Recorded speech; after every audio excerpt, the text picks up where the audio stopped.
The text message from my sister-in-law Melanie still burned on my phone screen. "Eleanor says you're not coming to the family photo shoot on Sunday?" Typical Morgan, always the family embarrassment. I guess some of us just don't prioritize family the way others do.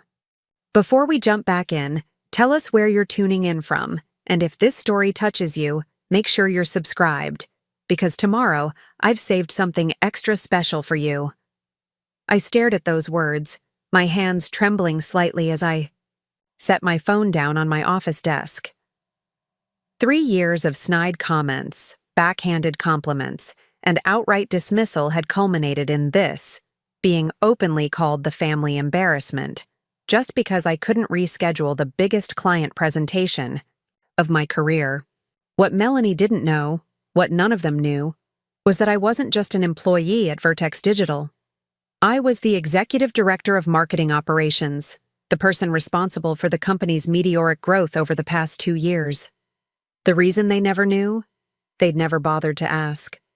In their eyes, I was just Morgan, the awkward one who married Devin, the family disappointment who settled for a regular job instead of joining the prestigious family law practice. Little did Melanie know that in less than 24 hours, she would be sitting across from me in a job interview, having no idea who would be evaluating her application. I met Devin during my final year of business school. He was finishing his engineering degree, brilliant and kind, with eyes that crinkled at the corners when he laughed. We fell in love over late-night study sessions and early morning coffee. Runs. When he brought me home to meet his family 6 months later, I was nervous but excited. The Caldwell family was impressive on paper. Richard, the patriarch, ran a successful law firm. Eleanor, his wife, was a former state attorney who now managed the firm's operations. Their oldest son, Ethan, had followed directly in his father's footsteps, joining the family practice and marrying Melanie, a poised and polished socialite whose father was a state senator. Devin was the younger son, the one who had strayed from the family tradition by pursuing engineering instead of law. I still remember that first dinner at their lakefront home, the way Eleanor's eyes had swept over my simple dress and modest jewelry, the slight purse of Melanie's lips when I mentioned my marketing degree, the conversation that flowed around me but rarely included me. "So, Morgan," Richard had asked, swirling his expensive scotch, "what are your plans after graduation? Teaching? Perhaps?" "Actually, I've accepted a position at Vertex Digital," I'd replied, excitement creeping into my voice. "It's a growing tech marketing firm, and I'll be managing some of their emerging client accounts." A beat of silence followed, then Ethan chuckled. "Well, I suppose someone has to make the Facebook posts," he said, drawing laughter from everyone except Devin, who squeezed my hand under the table. That night set the tone for the next 3 years. Every family gathering was peppered with subtle digs about my career, my clothes, my background, solidly middle class compared to their affluence. When Devin and I got married in a simple ceremony, instead of the extravagant affair Eleanor had pushed for, the whispers intensified. When we bought our craftsman home in a family-friendly neighborhood instead of the upscale area where Ethan and Melanie lived, Melanie made sure to mention how quaint and cozy it was, words dripping with condescension. Then came our children. Zoe arrived first, a bright-eyed, curious little girl who preferred building blocks to princess dresses. Tyler followed 3 years later, sensitive and creative. They were the lights of our lives, but even they weren't spared the family's subtle hierarchy. At Christmas, Ethan and Melanie's children, Liam and Sophia, always received more elaborate gifts from Eleanor and Richard. At family gatherings, Melanie would orchestrate activities where her children were showcased, while mine were relegated to supporting roles. "Zoe, sweetie, why don't you help Sophia perform her ballet routine? You can turn the music on for her," Melanie had suggested at last year's 4th of July barbecue, despite the fact that Zoe had been practicing her own dance for weeks to show everyone. Devin noticed these things too, but years of family dynamics had conditioned him to minimize conflict. "They don't mean anything by it," he would say. "That's just how they are." But I saw the hurt in his eyes when his parents gushed over Ethan's latest courtroom victory while barely acknowledging Devon's promotion to senior engineering manager. Meanwhile, my career at Vertex Digital was flourishing in ways I never could have imagined. I had started as an account manager, but my innovative campaigns and ability to connect with clients quickly earned me promotions. By our second year of marriage, I was heading the marketing operations department. By the time Tyler was born, I had joined the executive leadership team. My salary now significantly outpaced Devon's, and likely Ethan's too, though we never discussed specifics. The irony wasn't lost on me that the career they so casually dismissed was now funding the comfortable life we had built, the college funds for our children, and our annual family vacations that never seemed to align with the Caldwell family events, much to Eleanor's chagrin. But I never corrected their assumptions. Part of me was waiting for them to simply ask about my work, to show even a flicker of genuine interest. They never did. In the Caldwell family narrative, I remained the underwhelming wife who did some vague marketing job that was hardly worth discussing. Until last Tuesday, I was in the middle of a strategy meeting with Marcus, our CEO, when my assistant slipped me a note. HR needs final approval on interview panel for the Director of Client Relations position. The Client Relations Director role was crucial. They would be the face of our company to our most important accounts, responsible for maintaining and growing our most valuable client relationships. We had narrowed it down to 3 candidates after an exhaustive search. The final interviews were scheduled for the next day. After the meeting, I stopped by Diana's office to review the candidate files one last time. As Director of HR, Diana had been instrumental in finding exceptional talent for our growing company. "I think we've got a strong final 3, Diana said, spreading the resumes across her desk. The John Group was particularly impressed with their presentations last week. I nodded, scanning the first 2 files, both strong candidates with impressive backgrounds. Then I reached for the 3rd file and froze. There, smiling professionally from her headshot, was Melanie. Preparing and narrating this story took us a lot of time, so if you are enjoying it, subscribe to our channel. It means a lot to us. Now back to the story. Melanie Caldwell. I blinked, certain I was seeing things. But no, it was definitely her. The resume outlined her experience at her father's political consulting firm and her recent role at a boutique PR agency that had recently downsized. "Morgan, is everything okay?" Diana asked, noticing my expression. I managed a nod. "This candidate, Melanie Caldwell. She's actually my sister-in-law." Diana's eyes widened. "Oh, I had no idea.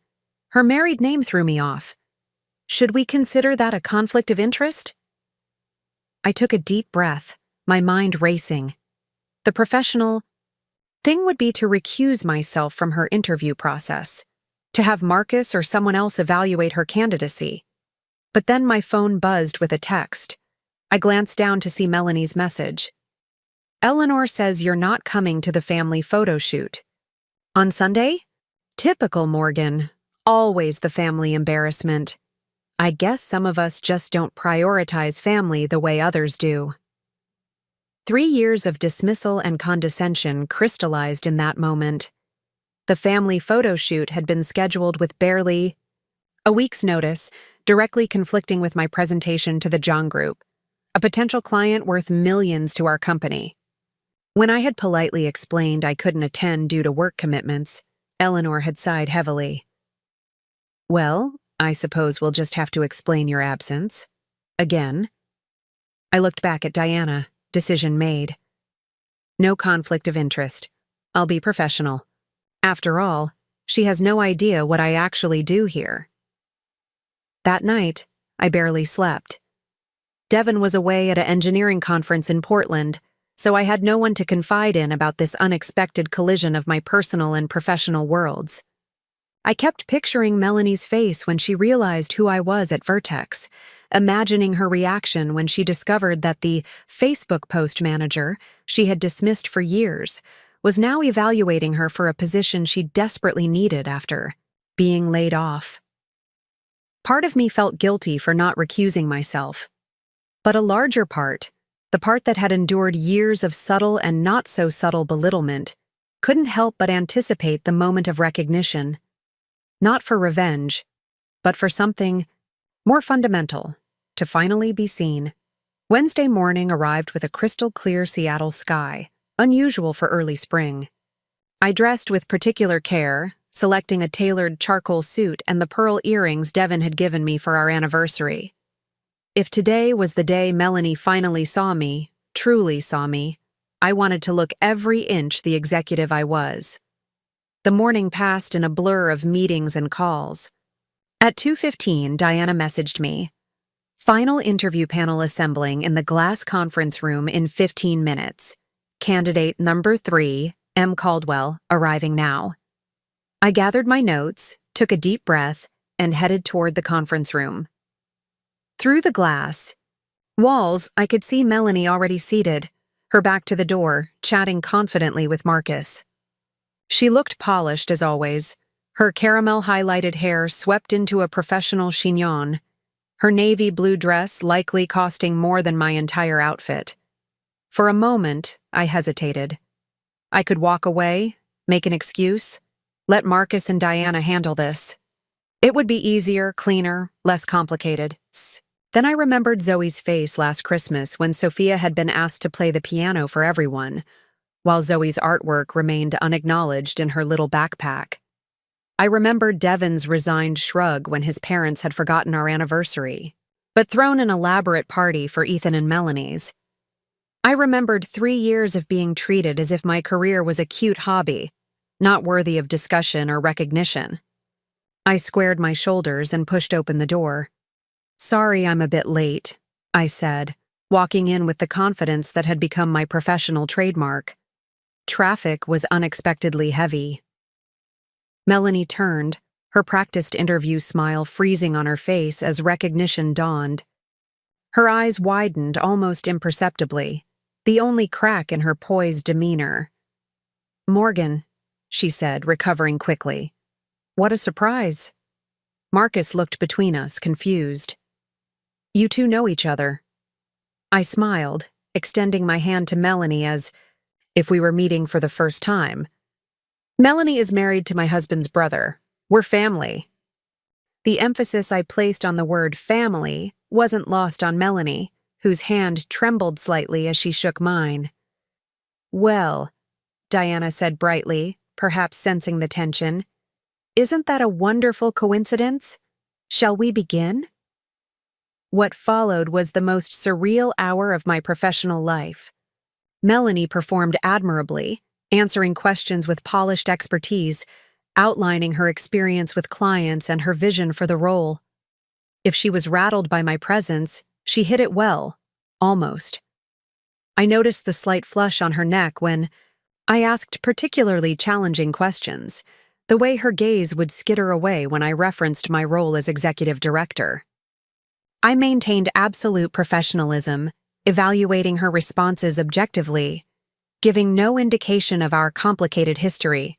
In fact, I went out of my way to make her feel comfortable, nodding encouragingly when she made strong points. As the interview concluded, Marcus turned to me. "Morgan, as this will be a direct report to your department, do you have any final questions for the candidate?" Melanie's eyes locked with mine, a silent plea in them that I couldn't quite interpret. Was she begging for mercy? For discretion? For me to suddenly play small, as I had been doing at family gatherings for years? I smiled. "Just one. Melanie, this role requires building authentic relationships with clients who often see through insincerity. In your experience, how have you handled relationships with people you initially underestimated or misunderstood?" The question hung in the air between us. It wasn't unprofessional. It was actually highly relevant to the position. But Melanie and I both knew it was about more than just client relations. To her credit, Melanie didn't falter.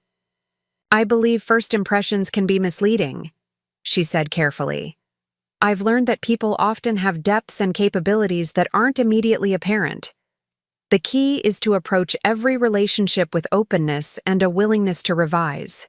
Your initial assessments. Our eyes met, and for perhaps the first time, there was something like genuine recognition in her gaze. After she left, Marcus turned to me. Strong candidate. What do you think? I kept my assessment fair and balanced, highlighting both Melanie's strengths and the areas where the other candidates had outperformed her. Diana took notes, and by the end of our discussion, we had unanimously selected Janet Cho, a candidate with more direct experience in our industry, for the position. As I gathered my things to return to my office, Diana touched my arm. That must have been uncomfortable for you. You handled it with incredible grace. I shrugged. It's just business. But as I walked back to my office, my phone buzzed with a text from Melanie. Can we talk? Coffee after work? There's a Starbucks in your building lobby. I stared at the message, unsure how to respond. Part of me wanted to ignore it, to maintain the professional boundary that had just been established. But another part, perhaps, the part that had always hoped for genuine connection with Devon's family, made me type 5:30. The rest of the afternoon crawled by. I found myself unable to focus on my work, my mind replaying the interview, imagining the conversation to come. At 5:25, I packed up my laptop, checked my appearance in my office window reflection, and headed downstairs. Melanie was already there, seated at a corner table with 2 cups of coffee. She had changed from her interview outfit into more casual clothes, still designer, but less formal. She looked smaller somehow, less intimidating than she had always seemed at family gatherings. I got you a latte, she said as I approached. Devon mentioned once it was your favorite.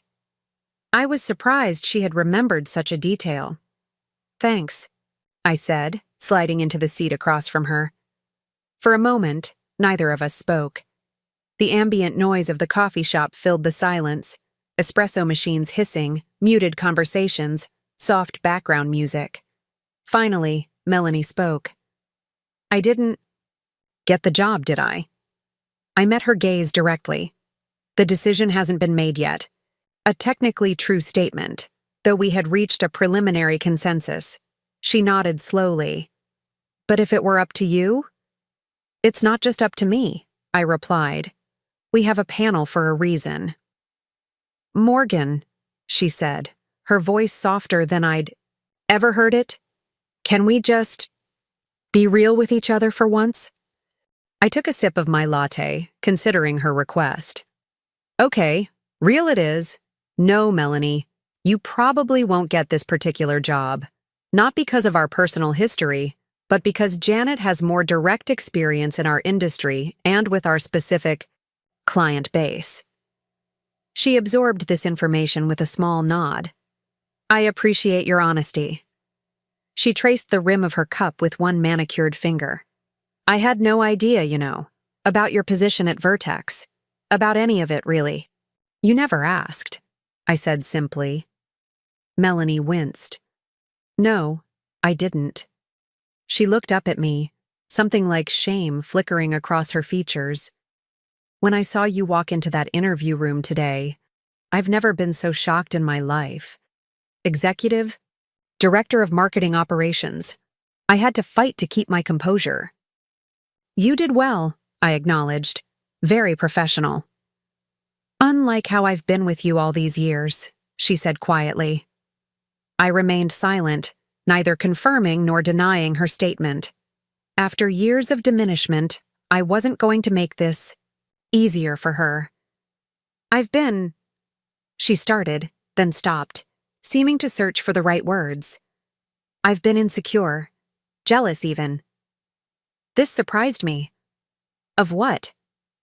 Of how easily you and Devon chose your own path, she admitted. Ethan and we've been playing roles our entire marriage. The perfect Caldwell couple, following Richard and Eleanor's blueprint exactly. The right house in the right neighborhood, the right schools, the right social connections. She shook her head. Do you know how exhausting that is? I thought. About our Craftsman home, filled with mismatched furniture we loved. About Devin's workshop in the garage where he built birdhouses with the kids on weekends. About our family movie nights in pajamas with homemade popcorn. No, I said honestly, I don't. When you and Devin decided to just do your own thing, I resented it, Melanie continued. You seemed so unconcerned with the family expectations. So free. And Her voice caught slightly. I've been suffocating. I studied her face, seeing for the first time the strain beneath the perfect makeup, the tiredness in her eyes. Is that why you applied at Vertex? Looking for something of your own? She nodded.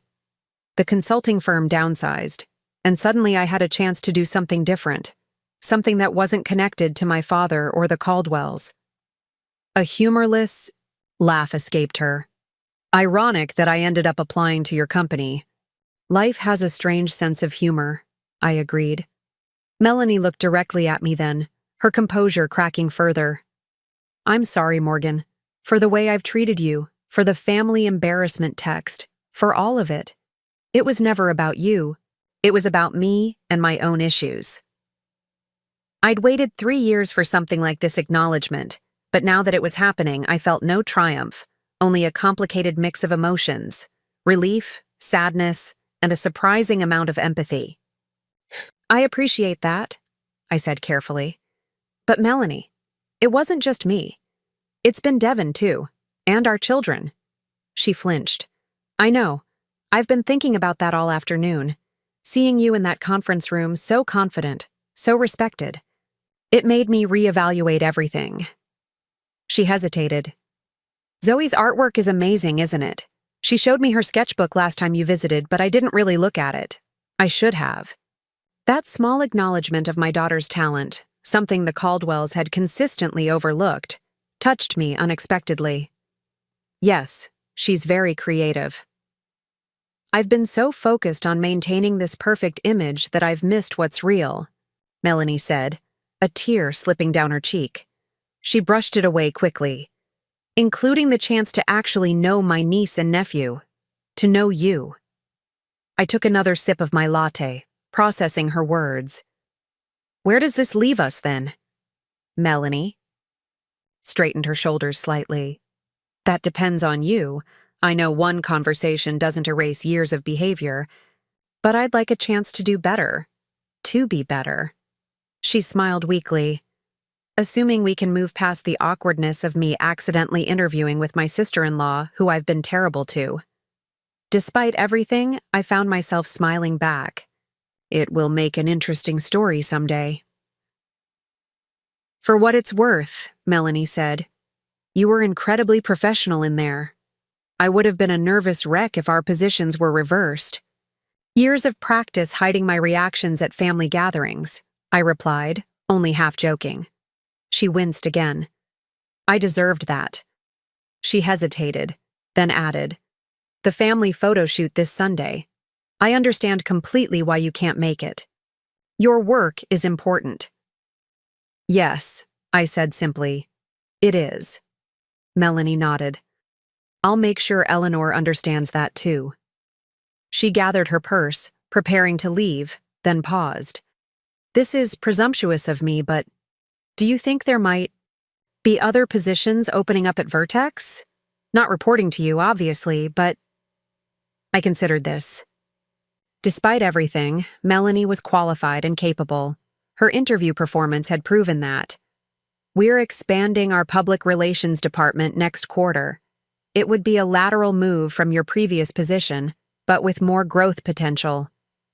Hope flickered in her eyes. Would it be completely inappropriate for me to apply, given our connection? Not if we're transparent about it, I said. I could recuse myself from the hiring process. Thank you, she said quietly. Not just for that, but for being willing to even have this conversation with me after everything. As we stood to leave, Melanie hesitated, then asked, the family dinner next month for Richard and Eleanor's anniversary. Will you and Devin be there? I had already declined. citing work commitments that didn't actually exist. After years of uncomfortable family gatherings, I had started creating convenient excuses. We hadn't planned on it. Melanie bit her lip. Would you reconsider, I think? I think it's time for some things to change in this family, and I could use an ally. I studied her face, looking for any trace of the old manipulative Melanie. Instead, I saw only vulnerability and a genuine plea.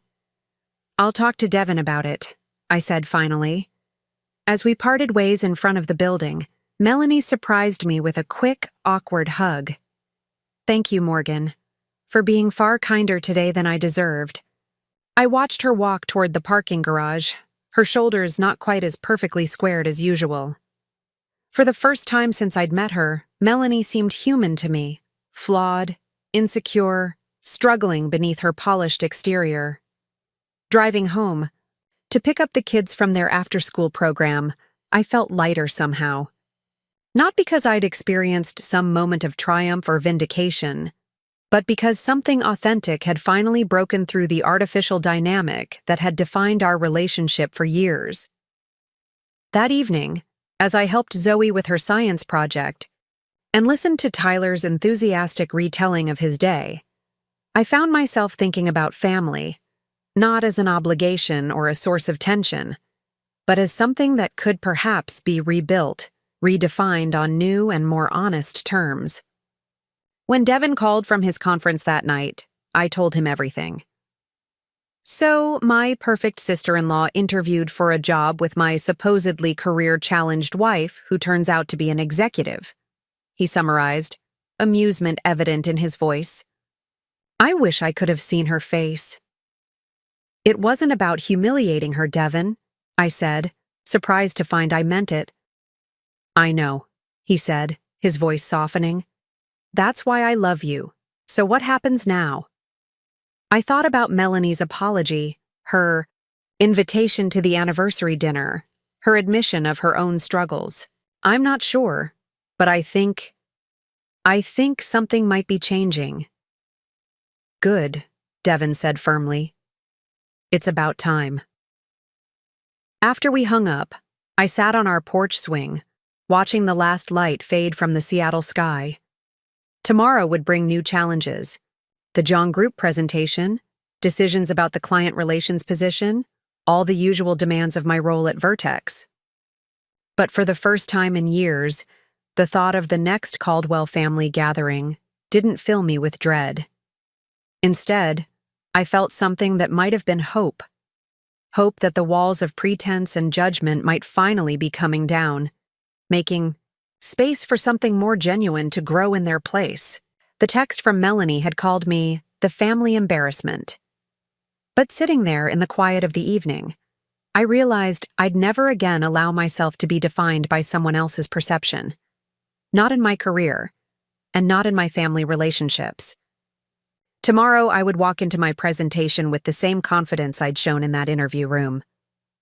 And next month, perhaps, Devin and I would attend that anniversary dinner. Not as the family disappointments, but simply as ourselves. Authentic, accomplished, and finally ready to be truly seen. The next morning, I woke to the sound of rain pattering against our bedroom window. Devin was still away at his conference, and the house had that peculiar emptiness that comes when one person is missing from a family unit. I checked my phone and found 3 missed calls from Eleanor. Unusual, since my mother-in-law typically preferred to communicate through Devin, or, more recently, through Melanie. I sighed, setting the phone aside to help the kids get ready for school. After dropping them off, I sat in my car in the school parking lot for a few extra minutes, gathering my thoughts before heading to the office. The John Group presentation was today, the very reason I'd declined the family photo shoot, and I needed to focus. But my conversation with Melanie kept replaying in my mind, along with Eleanor's unusual persistence in trying to reach me. Finally, I called her back. Morgan. Finally, Eleanor answered on the first ring, her voice tight with what sounded like restraint. I've been trying to reach you. I noticed. Is everything all right? A slight pause. Melanie came to see us last night. She was upset. My stomach tightened. Had Melanie told them about our encounter? About her job interview? I kept my voice neutral. Oh? She said the most extraordinary things? Eleanor continued, her tone suggesting she found the situation both confusing and slightly offensive. About how we've been treating you and the children. About your work. Is it true that you're some sort of executive? The dismissive edge to her question, some sort of executive, was so typical that I almost laughed. Even now, she couldn't bring herself to take my career seriously. I'm the executive director of marketing operations at Vertex Digital, I said calmly. I've been with the company for almost 6 years. Another pause, longer this time. I see. And Melanie interviewed there yesterday? Yes. With you? Among others. It's standard for our executive team to participate in final interviews for director-level positions.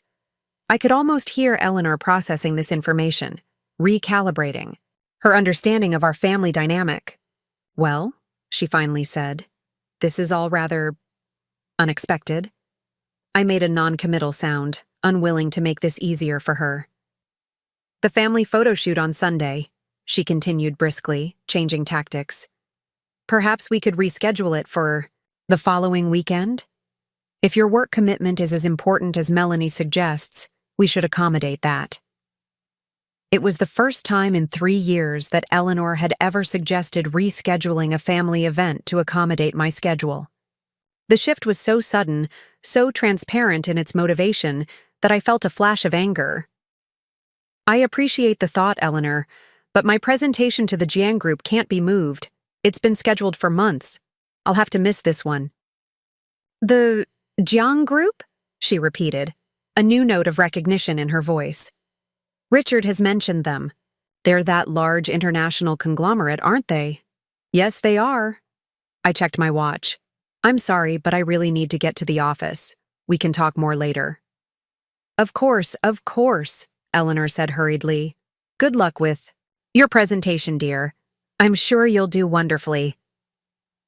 I hung up, staring at my phone in disbelief. Had Eleanor Caldwell just wished me luck on a work project?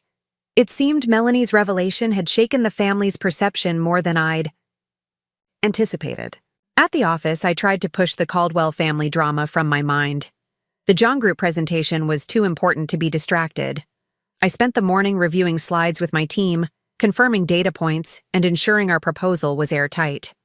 By the time the Jiang representatives arrived at noon, I was fully immersed in my professional persona, confident, articulate, and completely in command. The presentation went flawlessly. The Jiang executives asked challenging questions that my team handled with expertise, and by the end of the 3-hour meeting, we had secured a tentative agreement for what would be the largest contract in Vertex's history. As the Jiang team departed, Marcus clapped me on the shoulder, his face split with a wide grin. Spectacular work, Morgan. Absolutely spectacular. We'll finalize everything in the coming weeks, but I'd say we've got them.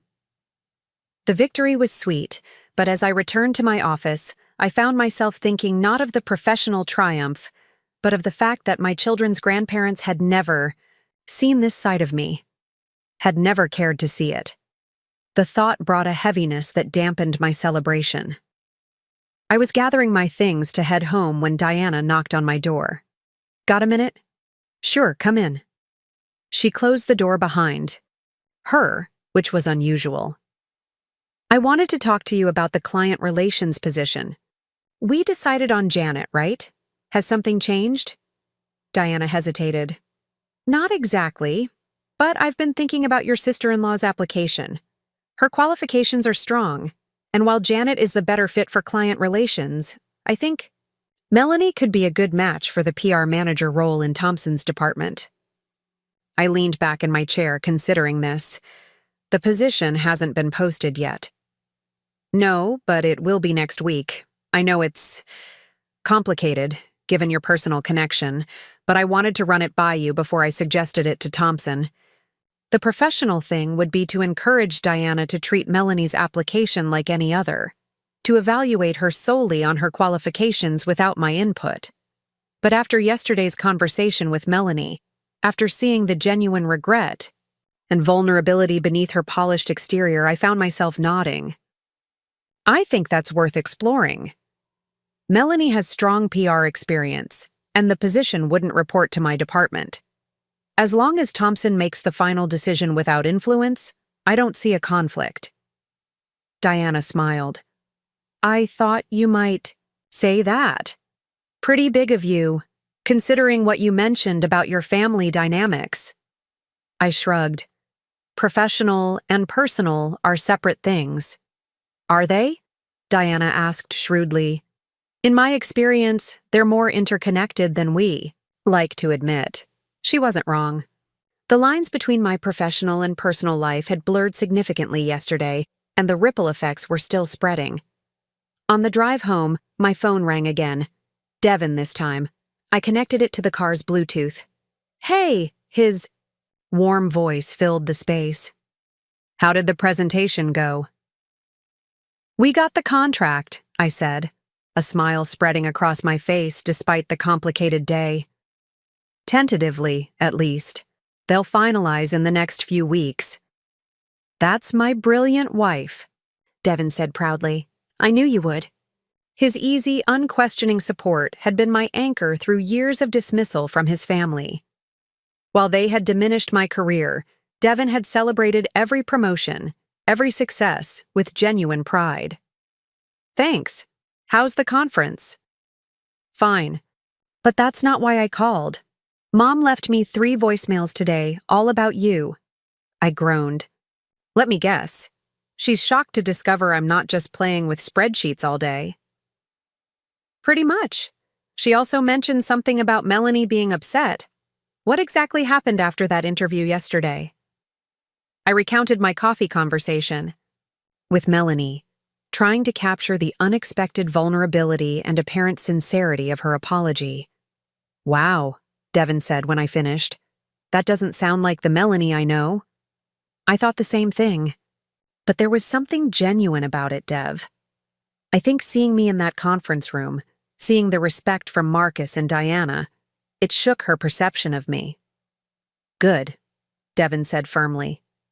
It's about time someone in my family saw you. Clearly. His loyalty warmed me. Speaking of family, your mother suggested rescheduling the photo shoot for next weekend. And? I told her no. The timing isn't the issue, Dev. It's the years of treating the kids and me like afterthoughts. One revelation about my job title doesn't erase that. Devin was quiet for a moment. You're right, it doesn't. Another pause. I'm sorry I haven't done more to stop it. You've been caught in the middle, I acknowledged. It's not easy standing up to your parents. Maybe it's time I did, though. The determination in his voice was new. I'm tired of watching them dismiss the most important people in my life. We talked for a while longer about the Jong contract and the kids' day, ending with our usual "I love you" before hanging up. As I pulled into our driveway, I noticed an unfamiliar car parked at the curb, a sleek black Audi that I recognized with a sinking feeling as Richard's. Sure enough, as I approached the front door, it swung open to reveal my father-in-law, dressed in his usual impeccable suit despite the casual setting. Morgan, he greeted me with an artificial warmth that immediately put me on edge. I hope you don't mind the surprise visit. I was in the neighborhood for a meeting and thought I'd stop by to see the grandchildren. In 3 years, Richard had never just stopped by to see Zoe and Tyler. Every interaction had been carefully scheduled, usually at their lakefront home or at larger family gatherings. The kids are at their after-school programs, I said, stepping past him into my own home. They won't be home for another hour. Ah, well, that gives us a chance to chat, doesn't it? Richard followed me inside, his eyes scanning our living room as if seeing it for the first time. Lovely home you have. Very comfortable. The pause before comfortable conveyed volumes. Our craftsman house, while spacious and well-maintained, wasn't in the same league as the Caldwell estate or Ethan and Melanie's mini-mansion, Thank you. We like it. I set my briefcase down, not bothering to offer refreshments. What did you want to talk about, Richard? He settled himself on our couch, crossing one leg over the other. Eleanor mentioned you had a big presentation today. How did it go? The awkward attempt at showing interest in my career was so transparent that I almost laughed. It went well. Good, good. He nodded, as if he'd expected nothing less. The Jiang Group, was it? Quite a prestigious client. I waited, knowing there must be more to this visit than sudden interest in my work. Richard cleared his throat. Melanie came to see us last night. She was quite upset. So I heard. She seems to believe we, that is, Eleanor and I, have been less than supportive of you and Devon. And the children, of course. I raised an eyebrow. And what do you think? Richard shifted uncomfortably, unused to direct confrontation. Well, I think perhaps there have been some misunderstandings. Cultural differences, if you will. Cultural differences, I repeated flatly. The Caldwell family has certain traditions, certain expectations, Richard explained, as if talking to a child. We've always placed a high value on academic achievement, professional success. He gestured vaguely. Proper social connections. And you didn't think my career qualified as professional success. Richard had the grace to look slightly abashed. We may have underestimated the significance of your position. You never asked about it, Richard. Not once in 3 years. He frowned. Well, Devon mentioned you worked in marketing. You assumed it was trivial, just like you assumed Zoe's art wasn't worth acknowledging, or that Tyler's sensitivity was something to be corrected rather than appreciated. Richard's face reddened slightly. Now, that's not fair, Morgan. We love our grandchildren.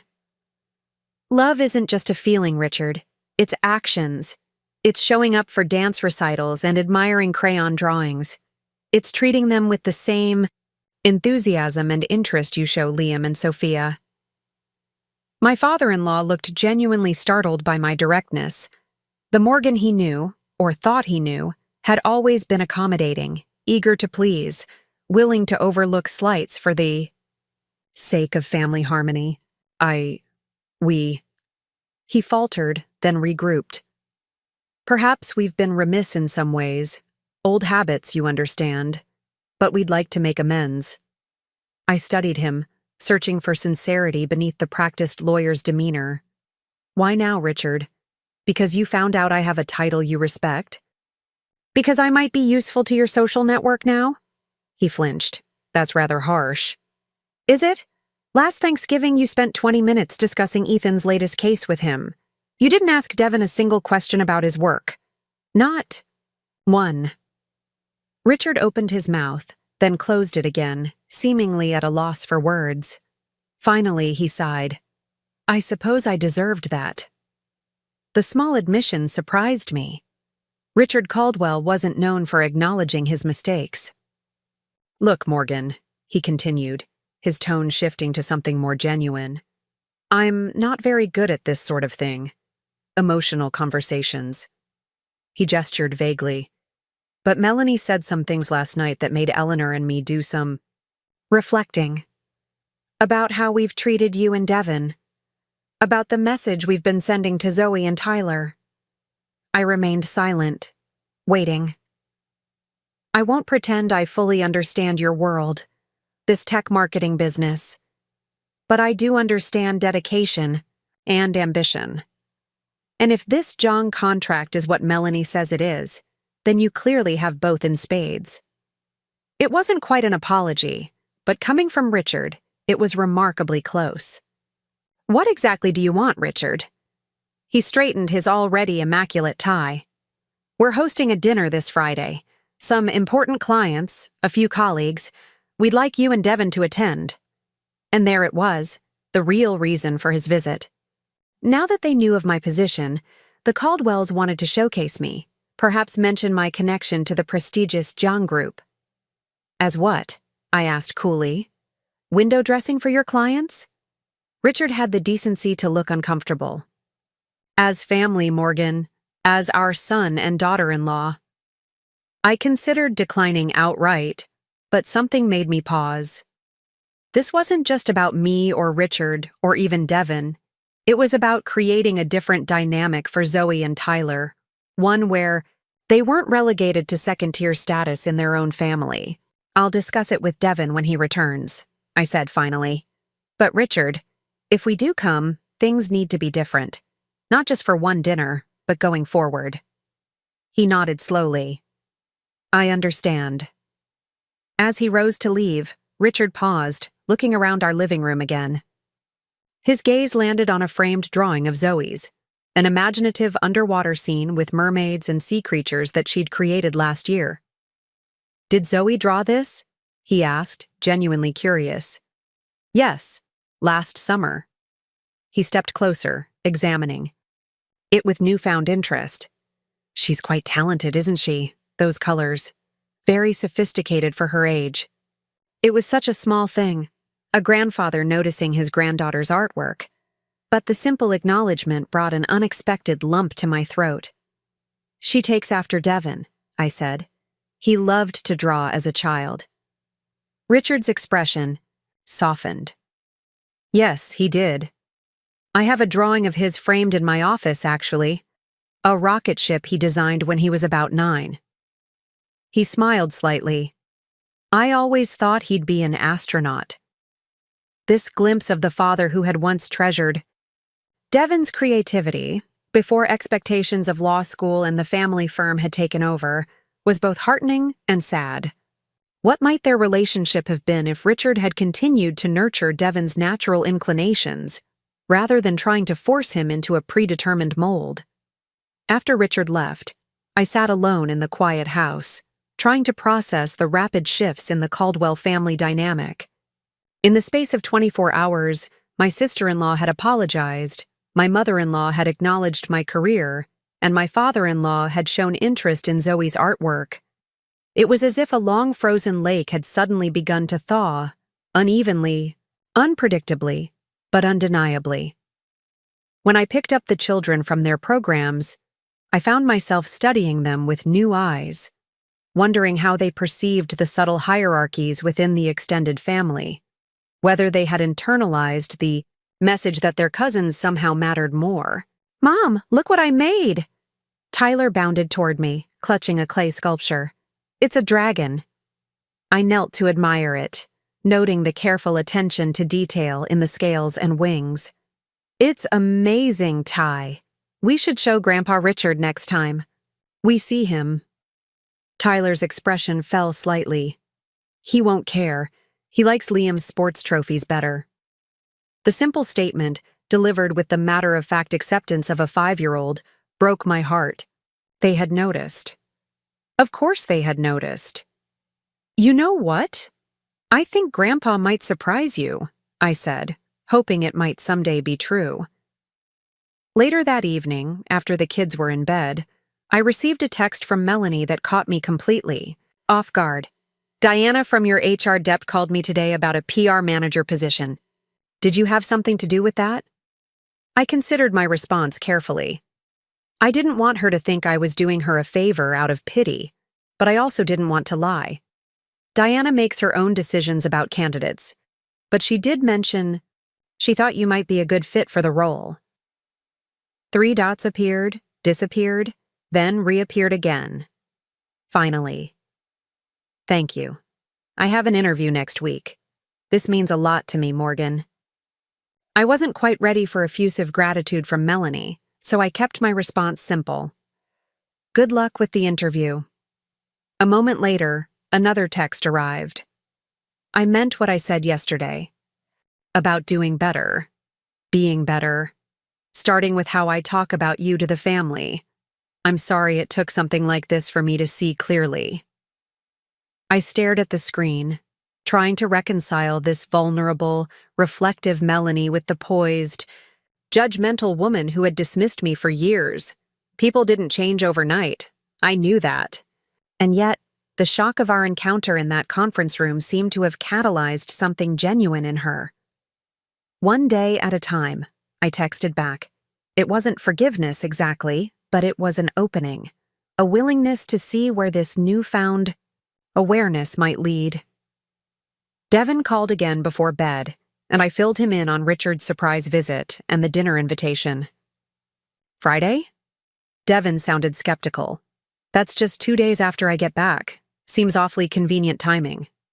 "He wants to show us off now that he knows I'm not just playing with Facebook posts," I agreed. "But I'm thinking maybe we should go." "Really? After everything?" I sighed, trying to articulate the complicated feelings I'd been processing all day. "It's not about forgiving and forgetting, Dev. It's about establishing a new normal. If they're finally willing to see me, to see us, clearly, don't we owe it to the kids to try?" Devin was quiet for a moment. "Did something specific happen with the kids?" I told him about Tyler's comment regarding his clay dragon. The casual acceptance that his grandfather wouldn't be interested in his art the way he was in Liam's sports achievements. "Damn it!" Devin's voice was tight with emotion. I didn't realize they were picking up on it so clearly. "Kids always do. They're more perceptive than we give them credit for." Another silence, then Devin sighed. "Okay, we'll go to the dinner. But Morgan, I'm done with the passive approach. If my parents or Ethan say anything, dismissive about you or the kids, I'm calling it out right there." "That sounds fair," I agreed, relieved that we were aligned. "Oh, and one more thing. Melanie has an interview for a PR manager position at Vertex next week." Devin laughed in disbelief. "Seriously? Is the universe playing some cosmic joke on us?" "Beginning to think so. But Devin, I actually think this could be good for her. She said something yesterday about suffocating under your parents' expectations, about being jealous that we chose our own path." "Melanie? Jealous of us?" Devin sounded incredulous.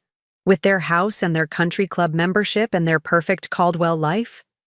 "Appearances can be deceiving," I reminded him. "Maybe there's more going on beneath the surface than we realized." That night, I lay awake long after we'd hung up, my mind racing with the day's events. The Jiang contract, Richard's visit, Melanie's texts, it all swirled together in a confusing mix of professional triumph and personal upheaval. For years, I had compartmentalized my life, keeping my professional success separate from the family that seemed determined not to acknowledge it. Now those walls were crumbling, forcing an integration I hadn't anticipated.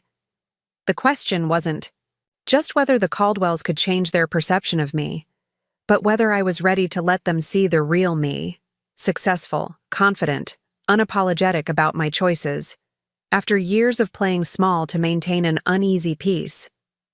As I finally drifted toward sleep, I found myself thinking of Zoe and Tyler, how they watched and learned from every interaction, every family dynamic. If nothing else, I owed it to them to model what it looked like to stand in your truth, to demand respect rather than acceptance, to show them that family love shouldn't require diminishing yourself to fit someone else's narrow expectations.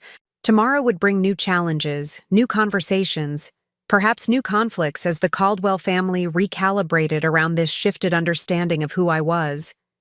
But for the first time in years, I felt ready to meet those challenges not as Devin's accommodating wife, but as Morgan, executive director, mother, and woman who no longer needed anyone's permission to take up space in her own life. The following morning brought unexpected news. I was reviewing quarterly projections when Olivia, my assistant, appeared at my door with an unusually concerned expression. "Morgan, there's a woman here to see you. She doesn't have an appointment, but she's rather insistent." I glanced at my packed calendar with a frown. "Who is it?" "She says she's your sister-in-law, Melanie Caldwell." I set down my pen, surprised. After our coffee shop conversation and text exchange, I hadn't expected to see Melanie again until perhaps the family dinner on Friday. "Send her in, please." Melanie appeared a moment later, looking uncharacteristically disheveled. Her usually perfect hair was pulled back in a hasty ponytail, and she wore minimal makeup, a stark departure from her customary polished appearance. "Morgan, I'm sorry to barge in like this," she said, her voice tight with what sounded like barely contained emotion. "I wouldn't have come if it wasn't important." I gestured to the chair across from my desk. "What's going on?" Melanie sat, her movements stiff. "It's Ethan. He found out about my interview here, about our conversation. And? He's furious. Says I betrayed the family by airing our dirty laundry to you." Her laugh was hollow, as if you weren't part of the family yourself. I leaned back, processing this. "How did he find out?" "Richard told him about his visit to your house. Ethan put two and two together, confronted me about it last night." She twisted her wedding ring anxiously. "It got ugly, Morgan. Really? Ugly?" The distress in her voice seemed genuine. "I'm sorry to hear that. But, Melanie, what exactly do you want from me?" She met my eyes directly. Advice? Maybe support. "I've never seen Ethan like this. He threatened to tell your HR department that I'm emotionally unstable, unsuitable for the position." "He can't do that," I said immediately. "HR decisions aren't made based on unsubstantiated claims from family members." "I know, but—" Melanie hesitated. "There's more. He's talking about calling Marcus directly, trying to leverage Richard's connections to interfere." A flash of anger surged through me. "That's completely inappropriate." "I know. That's why I'm here." Melanie's voice cracked slightly. "Morgan, I realize we're not close, that I've been difficult over the years, but I really want this chance. Need it, actually." I studied her, seeing again the strain beneath the surface. "Why is this job so important to you, Melanie? Beyond the obvious financial reasons?" She was quiet for a long moment, then spoke softly. "Because it would be mine. Not something I got through Ethan or Richard or my father, something I earned on my own merits." The simple admission resonated with me more than I'd expected. Despite our differences, I understood the deep human desire to be recognized for one's own abilities, separate from family connections or expectations. "Look," I said finally, "I can't guarantee you'll get the position. Thompson will make that decision based on qualifications alone. But I can promise that Ethan's threats won't influence the process. Vertex doesn't operate that way." Relief washed over Melanie's face. "Thank you." "Don't thank me yet. If you get this job, it will be because you earned it. And Melanie?" I leaned forward. "Working here won't be easy. You'll be judged solely on your performance. No special treatment, no family considerations." Far from being intimidated, Melanie straightened, a spark of determination in her eyes. "That's exactly what I want." Our conversation was interrupted by Olivia appearing at the door again. "Sorry, Morgan, but your 11 o'clock is here. The Mackenzie team?" I nodded. "I'll be right there." As Melanie rose to leave, she hesitated. "One more thing. Ethan is talking about not coming to the dinner on Friday if you and Devin attend." I raised an eyebrow. And I told him he was being childish." A small, defiant smile played at her lips. "Another first in our marriage." The comment surprised a laugh out of me. "Look at you, standing up to the Caldwell men. Learning from your example, I suppose." Melanie's expression turned serious again. "Thank you, Morgan, for hearing me out, for not throwing me out of your office, which you would have had every right to do." As I watched her leave, I found myself once again recalibrating my understanding of Melanie Caldwell, the polished, perfect sister-in-law who had seemed so untouchable, so secure in her position within the family hierarchy, was apparently fighting her own battles against the same expectations that had marginalized Devin and me. The thought stayed with me through my meeting with the Mackenzie team, through lunch, through an afternoon of calls and strategy sessions. By the time I headed home, I had made a decision. Whatever happened at Friday's dinner, whatever new family drama unfolded, I would approach it not as Devon's wife or the children's mother, but as myself, Morgan Taylor, executive director and woman who no longer needed the Caldwell family's approval to know her own worth. Friday arrived faster than I'd anticipated. Devon had returned from his conference the previous evening, and we'd spent hours discussing the dramatic shifts in his family's behavior. He alternated between skepticism about their sudden interest in my career and cautious optimism that perhaps finally things might change for the better.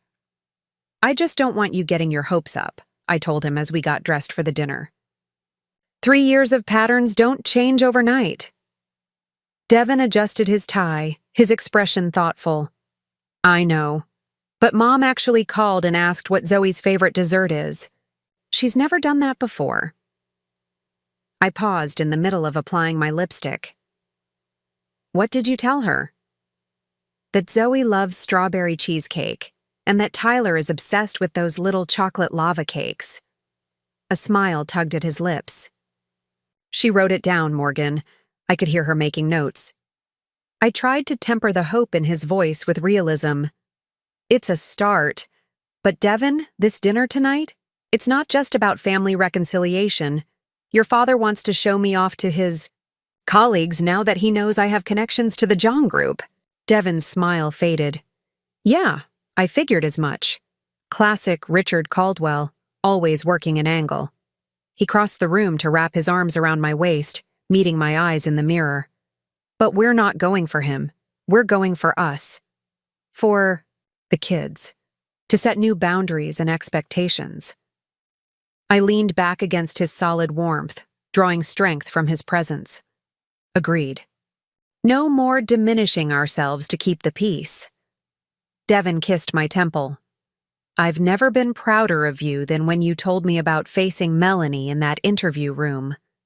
Standing in your power without apology. It's who you've always been. In your career.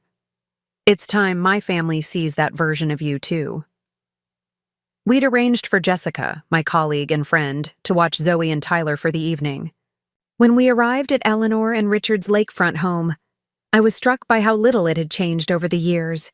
The same imposing facade, the same meticulously landscaped grounds, the same air of unattainable perfection. Eleanor opened the door herself instead of having the housekeeper do it, another departure from the usual protocol. "Devon, Morgan," she greeted us with unusual warmth. "We're so glad you could make it." Devon gave his mother a quick hug while I offered a polite smile. Eleanor led us through to the back terrace where drinks were being served, chattering about the guest list with uncharacteristic nervousness. Richards invited the Wilsons. John's a senior partner at Drummond and Hayes, you know, and the Bakers from the Symphony Board. Oh, and Judge Harrington and his wife are here. I think you'll find the conversation quite stimulating, Morgan." The careful emphasis on the judge's title and the prestigious connections wasn't lost on me. Eleanor was trying to impress me, to show that the Caldwell social circle was worthy of my newly discovered executive status. The irony was almost painful. The terrace was filled with about 20 guests, most in their 50s and 60s, dressed in the understated luxury that characterized Richard's professional circle. Richard himself stood near the stone railing, deep in conversation with an older man I recognized as Judge Harrington from newspaper photos. When he spotted us, he excused himself and came over, clapping Devon on the shoulder with unusual enthusiasm. "There you are. Judge Harrington was just asking about you." Richard turned to me with a smile that seemed almost genuine. "And Morgan, you look lovely tonight. I was telling John Wilson about your work with the John Group. He's very impressed." Devon and I exchanged a glance, his expression clearly saying, "Told you so." I kept my own smile pleasant but reserved. "The John contract is a team effort, Richard. I'm just one part of a larger strategy." "Don't be modest," Richard countered, guiding us toward a cluster of guests. Morgan here is executive director at Vertex Digital, he announced proudly, as if he'd personally mentored my career. They've just secured a major international client, very prestigious work. For the next 30 minutes, I found myself in the bizarre position of being Richard Caldwell's prized exhibit, introduced to everyone with glowing descriptions of my professional achievements, many of which he'd only learned about 2 days ago. Devin stayed close, his hand a reassuring presence at the small of my back, his expression a mix of amusement and irritation at his father's transparent behavior. It was during a conversation with John Wilson and his wife that I first noticed Ethan's absence. I scanned the crowd but saw no sign of him or Melanie. "They're not coming," Eleanor murmured, suddenly appearing at my elbow with a fresh glass of wine. "Ethan called this afternoon to say they had other commitments." The careful neutrality in her voice suggested there was more to the story. I thought of Melanie's visit to my office, her mention of Ethan's fury at her betrayal. Other commitments? Or is Ethan refusing to attend because Devin and I are here? I asked quietly. Eleanor's perfectly composed face flickered with surprise at my directness. Well, there may have been some discussion about that. And you allowed it? After specifically inviting us? Eleanor sipped her wine, avoiding my gaze. Ethan has always been sensitive about family matters. You mean he's always gotten his way, I corrected gently. To my surprise, Eleanor didn't deny it. Instead, she sighed, a small crack appearing in her usually impenetrable facade. You have to understand, Morgan. After Devin chose engineering over law, Ethan became Richard's focus, his legacy at the firm. Perhaps we've been overly accommodating as a result. It was the closest thing to an admission of favoritism I'd ever heard from Eleanor. Before I could respond, a staff member appeared to announce dinner was served, and Eleanor moved away. To direct guests toward the dining room, Devin rejoined me, his expression concerned. Everything okay? You looked like you were having an intense conversation with Mom. Ethan and Melanie aren't coming, I explained as we followed the crowd indoors. Apparently, Ethan refused to attend because of us. Devin's jaw tightened. Typical. He always was the golden child who could do no wrong. Even his tantrums were indulged. The dining room was elegant as always, the long table set with Eleanor's finest china and crystal. Place cards guided guests to their seats, and I was surprised to find myself positioned near the head of the table, directly across from Judge Harrington and adjacent to Richard himself. Devin was several seats away, between John Wilson's wife and a woman I didn't recognize. It was a calculated move, separating us to maximize Richard's ability to showcase me to his important connections. Devin caught my eye across the table, raising an eyebrow in silent question. I gave him a small nod to indicate I was fine with the arrangement. This was, after all, exactly what we'd expected. The first course was being served when my phone vibrated in my clutch. I ignored it initially, not wanting to be rude, but when it buzzed again immediately, I discreetly checked the screen under the table. 2 texts from Melanie. "Are you at the dinner?" Followed by, "Please call when you can. It's important." I frowned, slipping the phone back into my purse. Whatever was happening with Melanie would have to wait. I returned my attention to the conversation around me, where Richard was skillfully guiding the discussion toward the expanding Asian markets, a clear setup to highlight my work with the Zhang Group. "Morgan, you must have fascinating insights on this," Richard prompted with practiced smoothness. "Your company's recent agreement with the Zhang Group puts you at the forefront of these market shifts." And so it continued through the soup and into the main course, Richard orchestrating opportunities for me to demonstrate my expertise, nodding proudly as if he'd been supporting my career all along. It was surreal and slightly disorienting, like watching an alternate version of the past 3 years play out, one where my professional accomplishments had been valued rather than dismissed. By the time dessert was served, strawberry cheesecake and chocolate lava cakes, I noted with surprise. My phone had buzzed 3 more times. When Eleanor excused herself briefly from the table, I took the opportunity to step away as well, retreating to the powder room to check my messages. 5 texts from Melanie, increasing in urgency. Need to talk. Are you at the dinner? Ethan left hours ago, not answering his phone. I'm worried. We had a huge fight about my interview. Please call when you get this.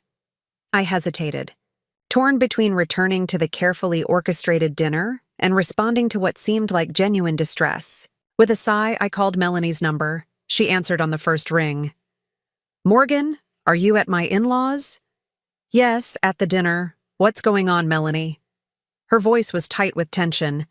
Has Ethan shown up there? No. Eleanor said you both had other commitments. A sharp intake of breath. We had a massive fight this afternoon, about the job interview, about me talking to you. He stormed out hours ago, and his phone's going straight to voicemail. I've called everyone I can think of. Despite our complicated history, the fear in Melanie's voice seemed genuine. Have you checked his office? The country club? Everywhere. Morgan, he's never disappeared like this before, and he was so angry when he left. A soft knock at the powder room door interrupted us. Morgan, Eleanor's voice called. Are you all right, dear? Dessert is being served? I'll be right out, I called back, then lowered my voice. Melanie, I need to get back to the dinner. Have you tried? Richard's assistant? Maybe she knows where he might go when he's upset. No, but that's a good idea. Melanie paused. I'm sorry to bother you with this tonight. I didn't know who else to call. The admission that she'd turned to me, of all people, in a moment of crisis, wasn't lost on me. It's fine. Text me if you find him, okay? I will. Thanks, Morgan. I ended the call and rejoined the dinner party, sliding back into my seat with an apologetic smile. Richard was in the middle of describing Devon's recent engineering award. To Judge Harrington, another surprising departure from his usual pattern of focusing exclusively on Ethan's accomplishments. The innovation in his hydraulic system design is quite remarkable, Richard was saying. Always knew he had a brilliant mind, even as a child. Devon looked as startled as I felt at this unexpected praise. His eyes met mine across the table, a question in them that I couldn't answer with Richard's associates watching. I gave a slight shrug and reached for my water glass. Before I could take a sip, the dining room doors burst open with a bang. Ethan. Caldwell stood in the doorway, his usually impeccable appearance in disarray. Tie loosened, hair disheveled, face flushed with what looked like a combination of anger and alcohol. Well, isn't this cozy? He slurred, swaying slightly as he surveyed the suddenly silent table. The family dinner I wasn't invited to.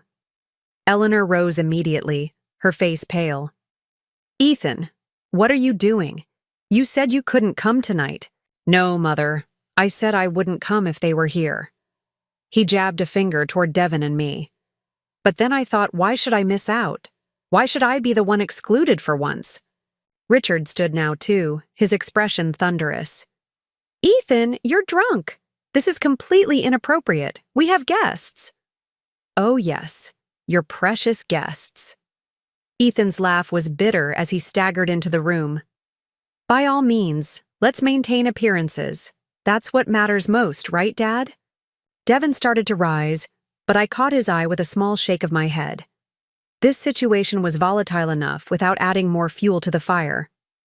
Morgan. Ethan's attention swung to me, his eyes narrowing. The woman of the hour. Executive. Director. So important. So accomplished. Each word dripped with sarcasm. Did you all know she's been manipulating my wife? Turning Melanie against me? Against this family? The stunned silence around the table was excruciating. I kept my expression neutral, refusing to give Ethan the reaction he clearly wanted. Ethan, that's enough, Richard said, his voice low and dangerous. You're making a scene. A scene? You want to talk about scenes? Ethan lurched forward, gripping the back of an empty chair for support. How about the scene where you suddenly start parading Morgan around like she's the family success story? After years of treating her like she was nothing? After years of treating Devin like the family disappointment? Devin stood now, ignoring my earlier warning. Ethan, you're drunk. Let's take this somewhere private. Oh, now you want privacy? When it's finally your turn in the spotlight? Ethan's face contorted with years of unspoken resentment. Always the peacemaker, aren't you, Devin? Never rocking the boat. Well, guess what? I'm tired of pretending everything's fine just to make you feel better. Eleanor had moved to Ethan's side, trying to guide him toward the door. Please, darling, you're not yourself. Let's get you home to Melanie. At the mention of his wife, Ethan's expression darkened further. Melanie, my perfect, loyal wife, who's now applying for jobs behind my back. Taking career advice from Morgan. He spat my name like it tasted bitter. The family embarrassment is suddenly the family role model. And there it was. The phrase from Melanie's text that had started this entire cascade. The family embarrassment. I felt Devin's eyes on me, saw the comprehension dawning on his face as he made the connection. That's what you've been calling. Morgan? Devin's voice was dangerously quiet. The family embarrassment? Ethan smirked, despite Eleanor's attempts to hustle him out of the room. Ask Melanie. She's the one who said it first. Morgan's always been the family embarrassment. Her exact words. I thought of the text I'd received just days ago. Melanie's casual cruelty born of years of unchallenged superiority within the family hierarchy. The text that had been on my phone screen when I learned she'd applied to Vertex. Devin's face had hardened into something I rarely saw. Pure, cold anger. And you wonder why we've kept our distance from this family. Why we've created our own traditions, our own celebrations. Devin, Richard interjected, clearly trying to salvage the situation in front of his colleagues. Ethan's not himself tonight. He doesn't mean— Stop, Dad. Devin's voice cut through the room like steel. Stop making excuses for him. Stop pretending this isn't exactly the dynamic you and Mom have fostered for years. The silence that followed was deafening. Around the table, Richard's colleagues and their wives sat frozen, witnessing the implosion of the carefully cultivated Caldwell family image. Eleanor's face had lost all color, her eyes darting between her sons with undisguised panic. I stood, slowly, gathering my purse. I think it's time for us to go. Morgan, please, Eleanor began, but I cut her off with a gentle headshake. This isn't the time or place for this conversation, I said quietly. Your guests deserve better than to be caught in family drama. Richard looked torn between gratitude for my attempt to salvage some dignity from the situation and dismay that Devin and I were leaving. Before he could speak, Ethan laughed again, the hollow sound of someone whose carefully constructed world was crumbling. Yes, run away, like you always do. Hide in your little craftsman house with your perfect children and your important job. Pretend you're better than all of us. Devin moved toward his brother then, not with anger, but with a kind of weary compassion. You need help, Ethan. Go home to Melanie. She's worried about you. Melanie, Ethan repeated, his voice suddenly small. She's probably packing her bags as we speak, leaving me just like everything else is. There was such naked fear in his voice that I felt an unexpected pang of sympathy.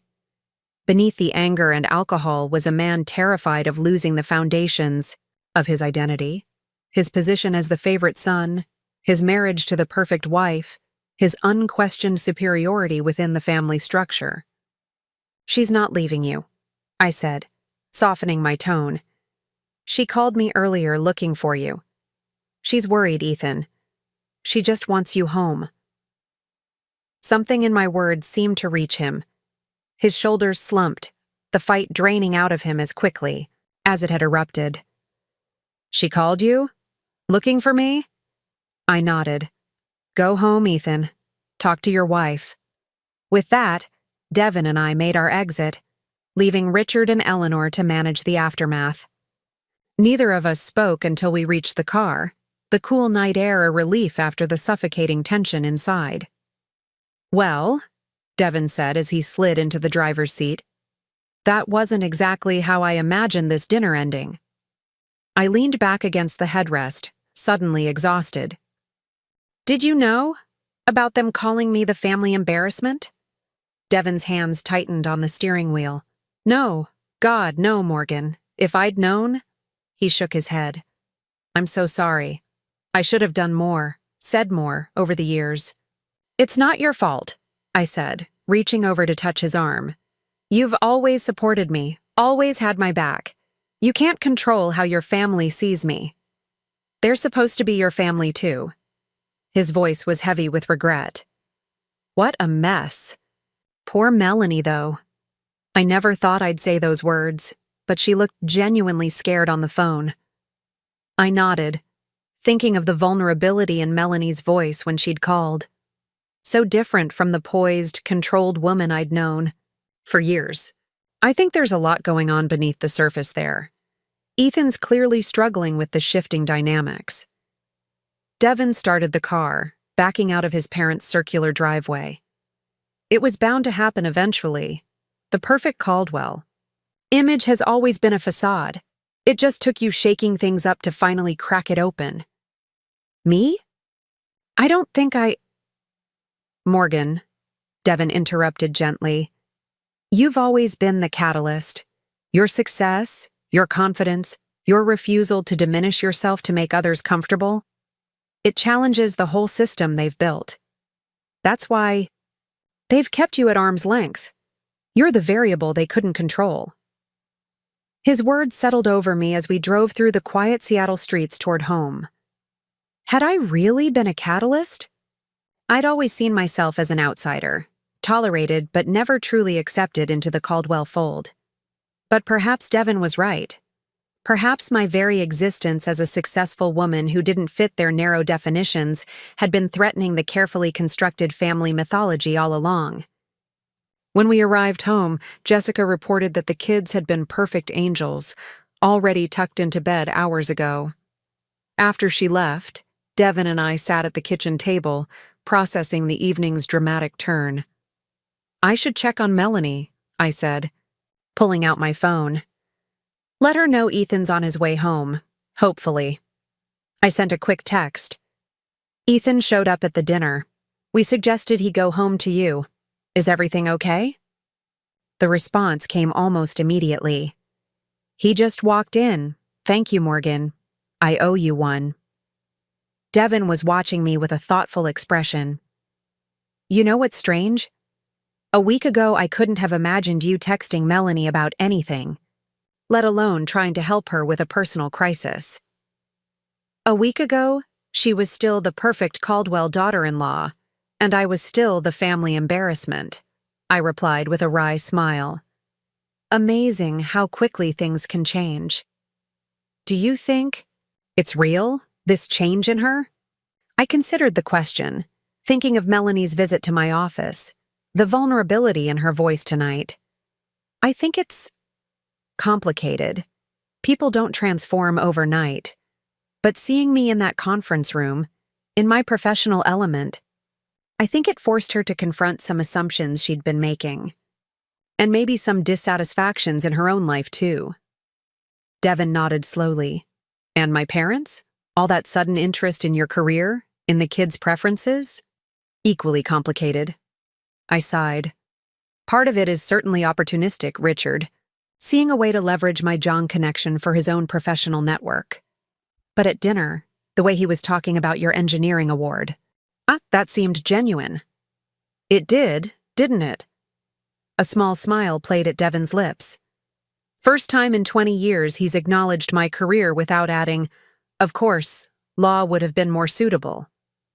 My phone buzzed with another text, from Melanie. "Ethan's asleep now. Things are still tense, but he's home safe. Thank you for how you handled things tonight. He told me what happened at dinner. I showed the message to Devin, who raised an eyebrow. The new, grateful Melanie is going to take some getting used to. I typed back a simple, glad he's home safe, and set my phone down. We should check on the kids. Together, we tiptoed.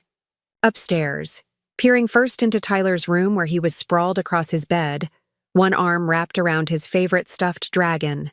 In Zoe's room, we found her sleeping peacefully, her sketchbook fallen open beside her pillow. She must have been drawing right until she fell asleep. Standing in the doorway of our daughter's room, Devin slipped his arm around my waist. We did good, didn't we? Despite all the Caldwell drama. I leaned against him, drawing comfort from his solid presence. We did. They're amazing kids. Because they have an amazing mother who's never once made them feel like they need to be something they're not. Devin kissed the top of my head. I want to thank you for tonight. For standing your ground all these years. For showing me what it looks like to value yourself even when others don't. His words brought unexpected tears to my eyes. We've done it together, Devin. Created our own family culture outside the Caldwell shadow. As we returned downstairs, my phone rang. Eleanor's number flashing on the screen. Devin and I exchanged a glance. You don't have to answer that, he said. I hesitated, then picked up the phone. Hello, Eleanor. Morgan.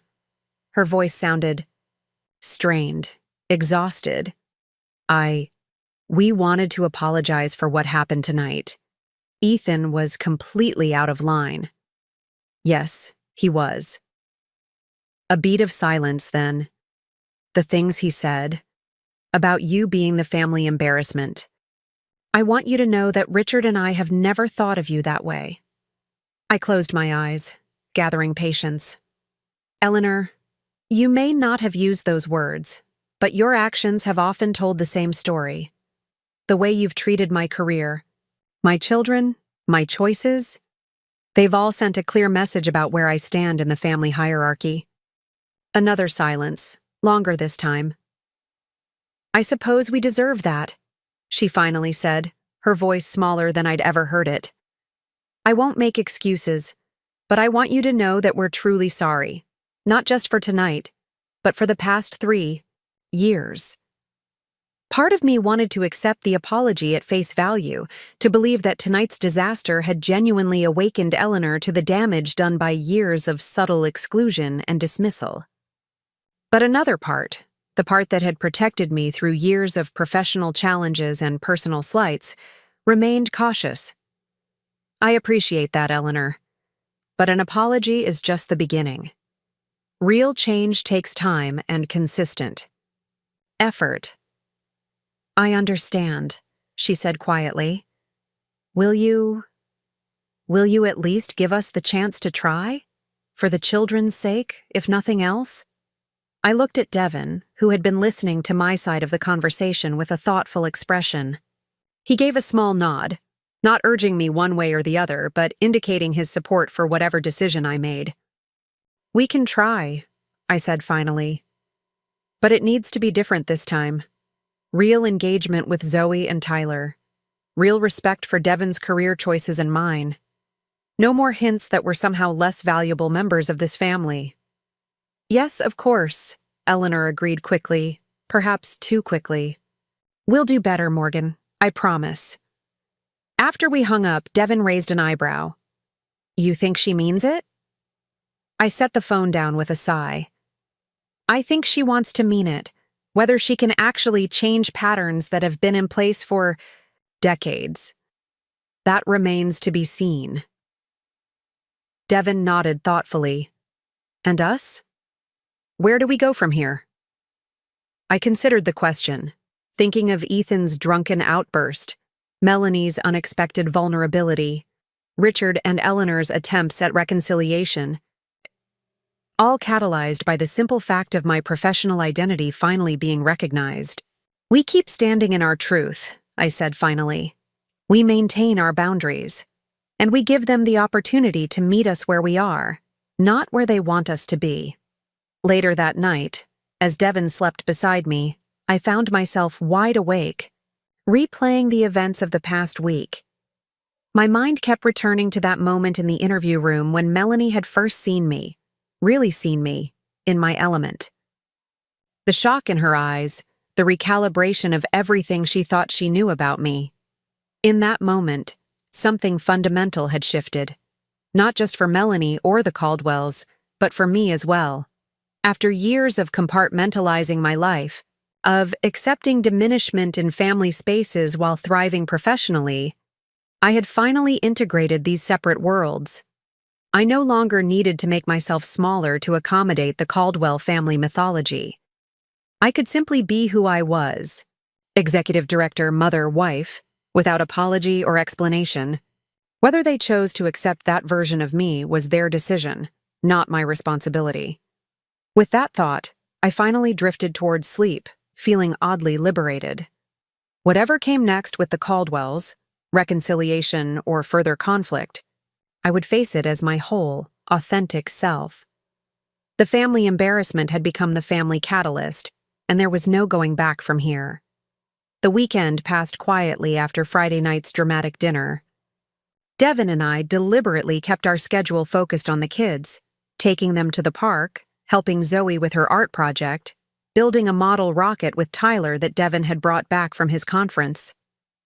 Neither of us mentioned the Caldwell family drama in front of the children, though we debriefed in hushed voices after they went to bed each night. I'd expected a flurry of calls and texts from Eleanor or Richard, perhaps even Ethan once he'd sobered up, but there was only one message all weekend, a brief text from Melanie on Sunday afternoon. Ethan and I are going to try counseling. His idea, surprisingly. Thank you again for Friday night. By Monday morning, returning to work felt like stepping into a different world, one where family dynamics and personal relationships took a backseat to quarterly projections and marketing strategies.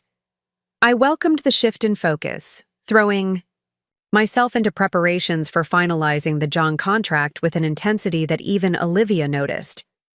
"You're even more laser-focused than usual," she commented, dropping off a stack of reports on my desk. "Everything okay?" "Just a busy weekend," I replied vaguely. "Has Diana made a decision about the PR manager position yet?" Olivia raised an eyebrow at my transparent attempt to change the subject, but played along. "Thompson's conducting final interviews today. I hear your sister-in-law is still in the running." News traveled fast at Vertex. I kept my expression neutral. "Good to know. She's well qualified." "And it's not awkward at all that she'd be working in the same company as you?" Olivia's tone was light but curious. I considered the question more seriously than Olivia probably expected. A week ago, the thought of Melanie working at Vertex would have been unimaginable, two separate worlds colliding in potentially disastrous ways.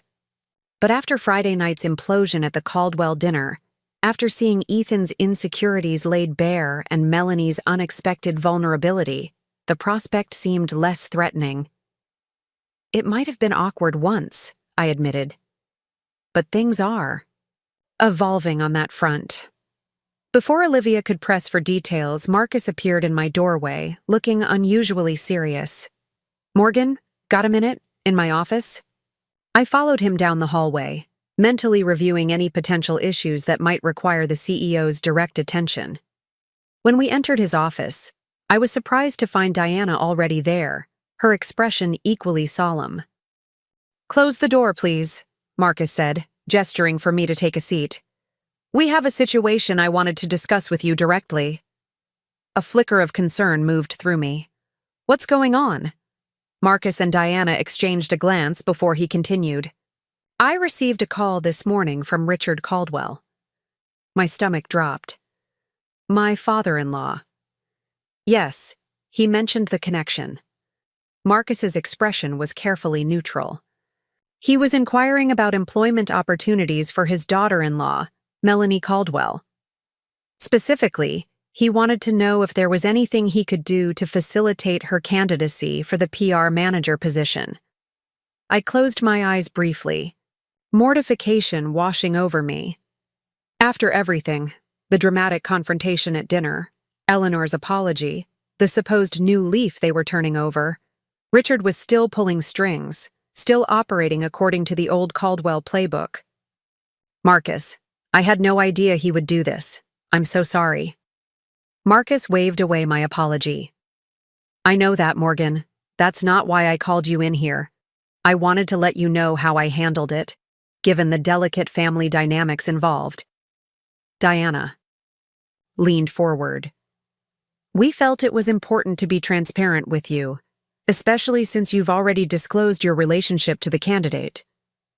I appreciate that, I said, still processing the implications of Richard's interference. What did you tell him? I explained our hiring policies very clearly, Marcus said, a hint of steel beneath his professional tone.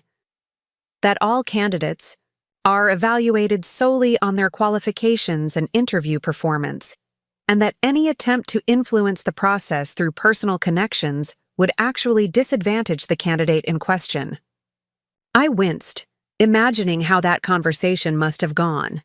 Richard Caldwell was not a man accustomed to being rebuffed. He seemed surprised by my position, Marcus continued, a wry smile touching his lips. Apparently in his legal circles, these sorts of professional courtesies are common practice. I'm sure they are, I murmured, thinking of the many ways the Caldwell influence had opened doors throughout Ethan's career, doors that Devon had deliberately chosen not to walk through.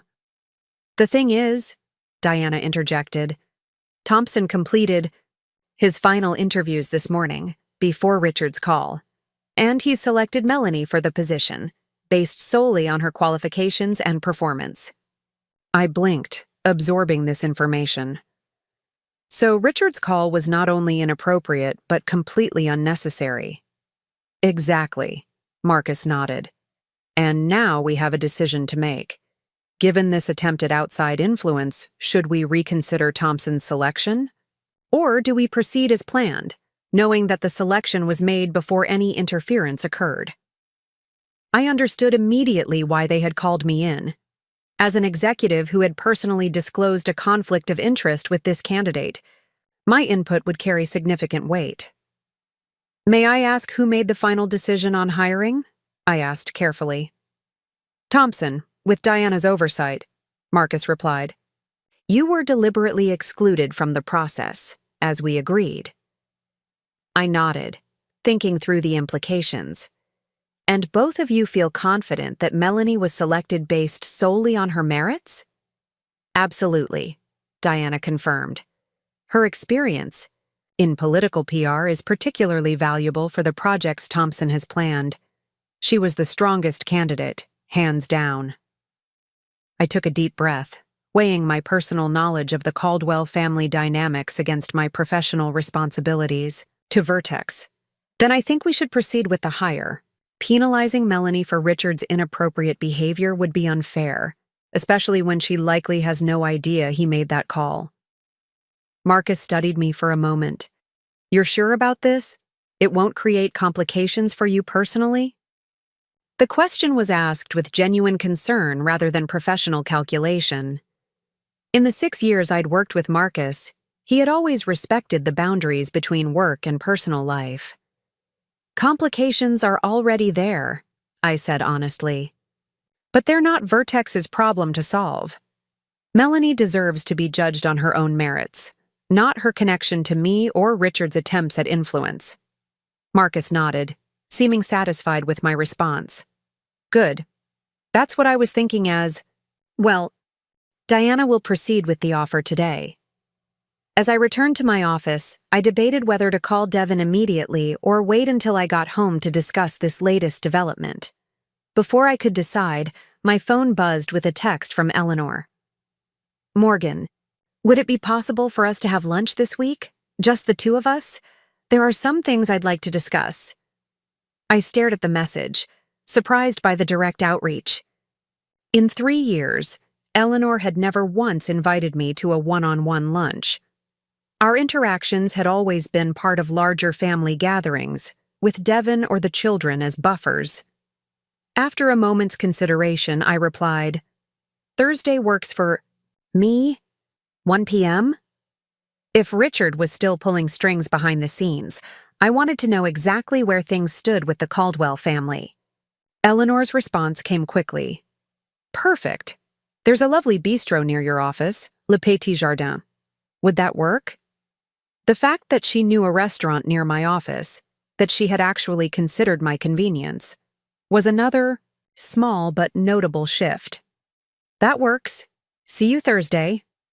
I had just set my phone down when Olivia buzzed my office. Thompson online too for you. I picked up, expecting a question about the John contract or one of our other ongoing projects. Morgan Taylor. Morgan, glad I caught you. Thompson's typically exuberant voice came through the line. I wanted to let you know personally that we've selected Melanie Caldwell for the PR manager position. Diana mentioned she's your sister-in-law. She is, I confirmed. I appreciate you letting me know directly. I also wanted to assure you that her relationship to you played no role in the decision. She was genuinely the strongest candidate. Her political PR background is exactly what we need for the advocacy campaigns we're planning next quarter. I trust your judgment completely, Thompson. I meant it. Despite his occasionally overwhelming energy, Thompson was one of our most astute department heads. When will she start? We're looking at 2 weeks from now. I'll be coordinating with HR on the details. After hanging up, I sat back in my chair, considering the implications of Melanie joining Vertex. Despite the progress in our personal relationship, having her in the office would inevitably blur the lines between professional and personal in ways I hadn't anticipated a week ago. Would she respect the boundaries between our work and family, relationships? Would Ethan's apparent insecurities create complications? And most importantly, was Richard's call to Marcus an isolated incident, or a sign that the Caldwells hadn't changed as much as they wanted us to believe? Thursday arrived, before I had answers to any of these questions. The intervening days had been filled with finalizing the John contract details and preparing for a board presentation, leaving little time to dwell on family matters. I hadn't even told Melanie about Richard's call to Marcus, partly because I wanted to see if she would mention it herself, and partly because I wasn't sure it was my place to disclose that information. Le Petit Jardin was busy when I arrived at precisely 1 p.m., the lunchtime crowd a mix of professionals from nearby offices and well-heeled older women enjoying leisurely meals. Eleanor was already there, seated at a corner table partly secluded by a decorative trellis covered in artificial ivy, private enough for a potentially difficult conversation. She stood as I approached, offering a quick, slightly awkward embrace. Morgan, thank you for coming. I wasn't sure you would after Friday night. I settled into the chair across from her, noting that Eleanor looked less polished than usual, still elegant in her cashmere sweater and pearls, but with a tiredness around her eyes that makeup couldn't quite conceal. I thought it might be good for us to talk directly, I said, keeping my tone neutral. A server appeared to take our drink orders, sparkling water for me, white wine for Eleanor. When he departed, Eleanor folded her hands on the table, her wedding and engagement rings catching the light. I want to apologize again for Friday night, she began. Ethan's behavior was inexcusable. It was, I agreed. But I think it was also revealing. Eleanor raised an eyebrow. Revealing? About the dynamics in your family. About the pressures and expectations that have been building for years. I paused as the server returned with our drinks and took our lunch orders. When he left again, I continued. Ethan's outburst didn't happen in a vacuum, Eleanor. She sipped her wine, a flash of discomfort crossing her features. No, I suppose it didn't. After a moment, she added, He and Melanie are seeing a counselor. Did you know that? Melanie mentioned they were going to try. Eleanor nodded, seeming to gather her thoughts. Richard and I have been doing some reflecting since Friday about the way we've handled things with both our sons, with you and Melanie. with the grandchildren. I remained silent, giving her space to continue. We haven't been fair to you, Morgan. Eleanor's voice held an unusual note of vulnerability. Or to Devin. Or to Zoe and Tyler. We've played favorites, emphasized certain achievements over others, created a hierarchy that wasn't right. The frank admission surprised me. I had expected deflection, perhaps some superficial acknowledgement of mistakes, but not this direct confrontation of their behavior. Why now? I asked quietly. Is it just because you found out about my position at Vertex? Because suddenly my career has value in your eyes? Eleanor flinched slightly. I deserved that. And yes, learning about your executive role was a wake-up call. It forced us to recognize how little attention we've paid to your work, your accomplishments. She hesitated. But it's more than that. Seeing Ethan like that, so angry, so afraid of losing his position as the golden child, it made us realize what we've created, what we've incentivized in our family. Our food arrived, a Niçoise salad for me, coq au vin for Eleanor. We both used the interruption to gather our thoughts, thanking the server and arranging our napkins before continuing the conversation. Ethan told us about Melanie's job offer at Vertex, Eleanor said once we were alone again. Congratulations. To her, it sounds like a wonderful opportunity. I took a bite of my salad, considering how to respond. It is. She was selected based on her qualifications, which are substantial. Of course. Eleanor cut a small piece of chicken, her movements precise. Richard thought he might help things along a bit. I told him it was inappropriate, but you know how he can be. And there it was, the acknowledgement I had been waiting for. Not a question about whether Richard had called Marcus, but a tacit admission that he had. Marcus mentioned Richard's call, I said calmly. It wasn't necessary.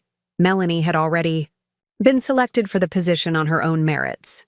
Eleanor set down her fork, genuine dismay crossing her features. Oh dear, I was afraid of that. Richard was so certain he was helping. That's been part of the problem all along, hasn't it? I observed, keeping my tone gentle despite the seriousness of the conversation. The assumption that your help is needed, wanted, beneficial, without actually asking what would truly be helpful. Eleanor's gaze dropped to her plate. I never thought of it that way. We've always seen it as taking care of the family, making sure everyone has what they need. But on your terms, I pointed out, according to your definition of success and happiness, not necessarily ours. A long moment of silence followed, Eleanor seemingly absorbing this perspective. Finally, she looked up, her expression more vulnerable than I had ever seen it. I don't think I know how to be different, she admitted, quietly. This pattern, it's how Richard and I have always operated, how we were raised ourselves. The simple honesty of her statement touched me unexpectedly. For the first time, I could see Eleanor not just as my difficult mother-in-law, but as a woman shaped by her own upbringing and experiences, perpetuating patterns she perhaps didn't fully understand herself. Change is possible, I said, softening my approach. But it takes conscious effort and genuine desire. It means asking questions instead of making assumptions, listening instead of directing. Eleanor nodded slowly. Like asking what Zoe and Tyler's favorite desserts are instead of assuming they'd want what Liam and Sophia prefer. Exactly. Or asking Devin about his engineering projects with real interest, not as a courtesy. Or asking about your work at Vertex, Eleanor added, meeting my gaze directly. Which I'd like to do now, if that's all right. Not because of the Jong contract or any connections it might offer, but because it's clearly important to you. Because it's part of who you are. The request, simple as it was, felt significant. Perhaps the first time Eleanor had expressed genuine interest in my career without an ulterior motive. And so, over the remainder of our lunch, I told her about my role at Vertex, about the challenges and satisfactions of leading the marketing operations department, about the team I'd built and the projects I was proud of. Eleanor asked thoughtful questions, listened attentively, and never once made a dismissive comment or compared my work to Ethan's legal career.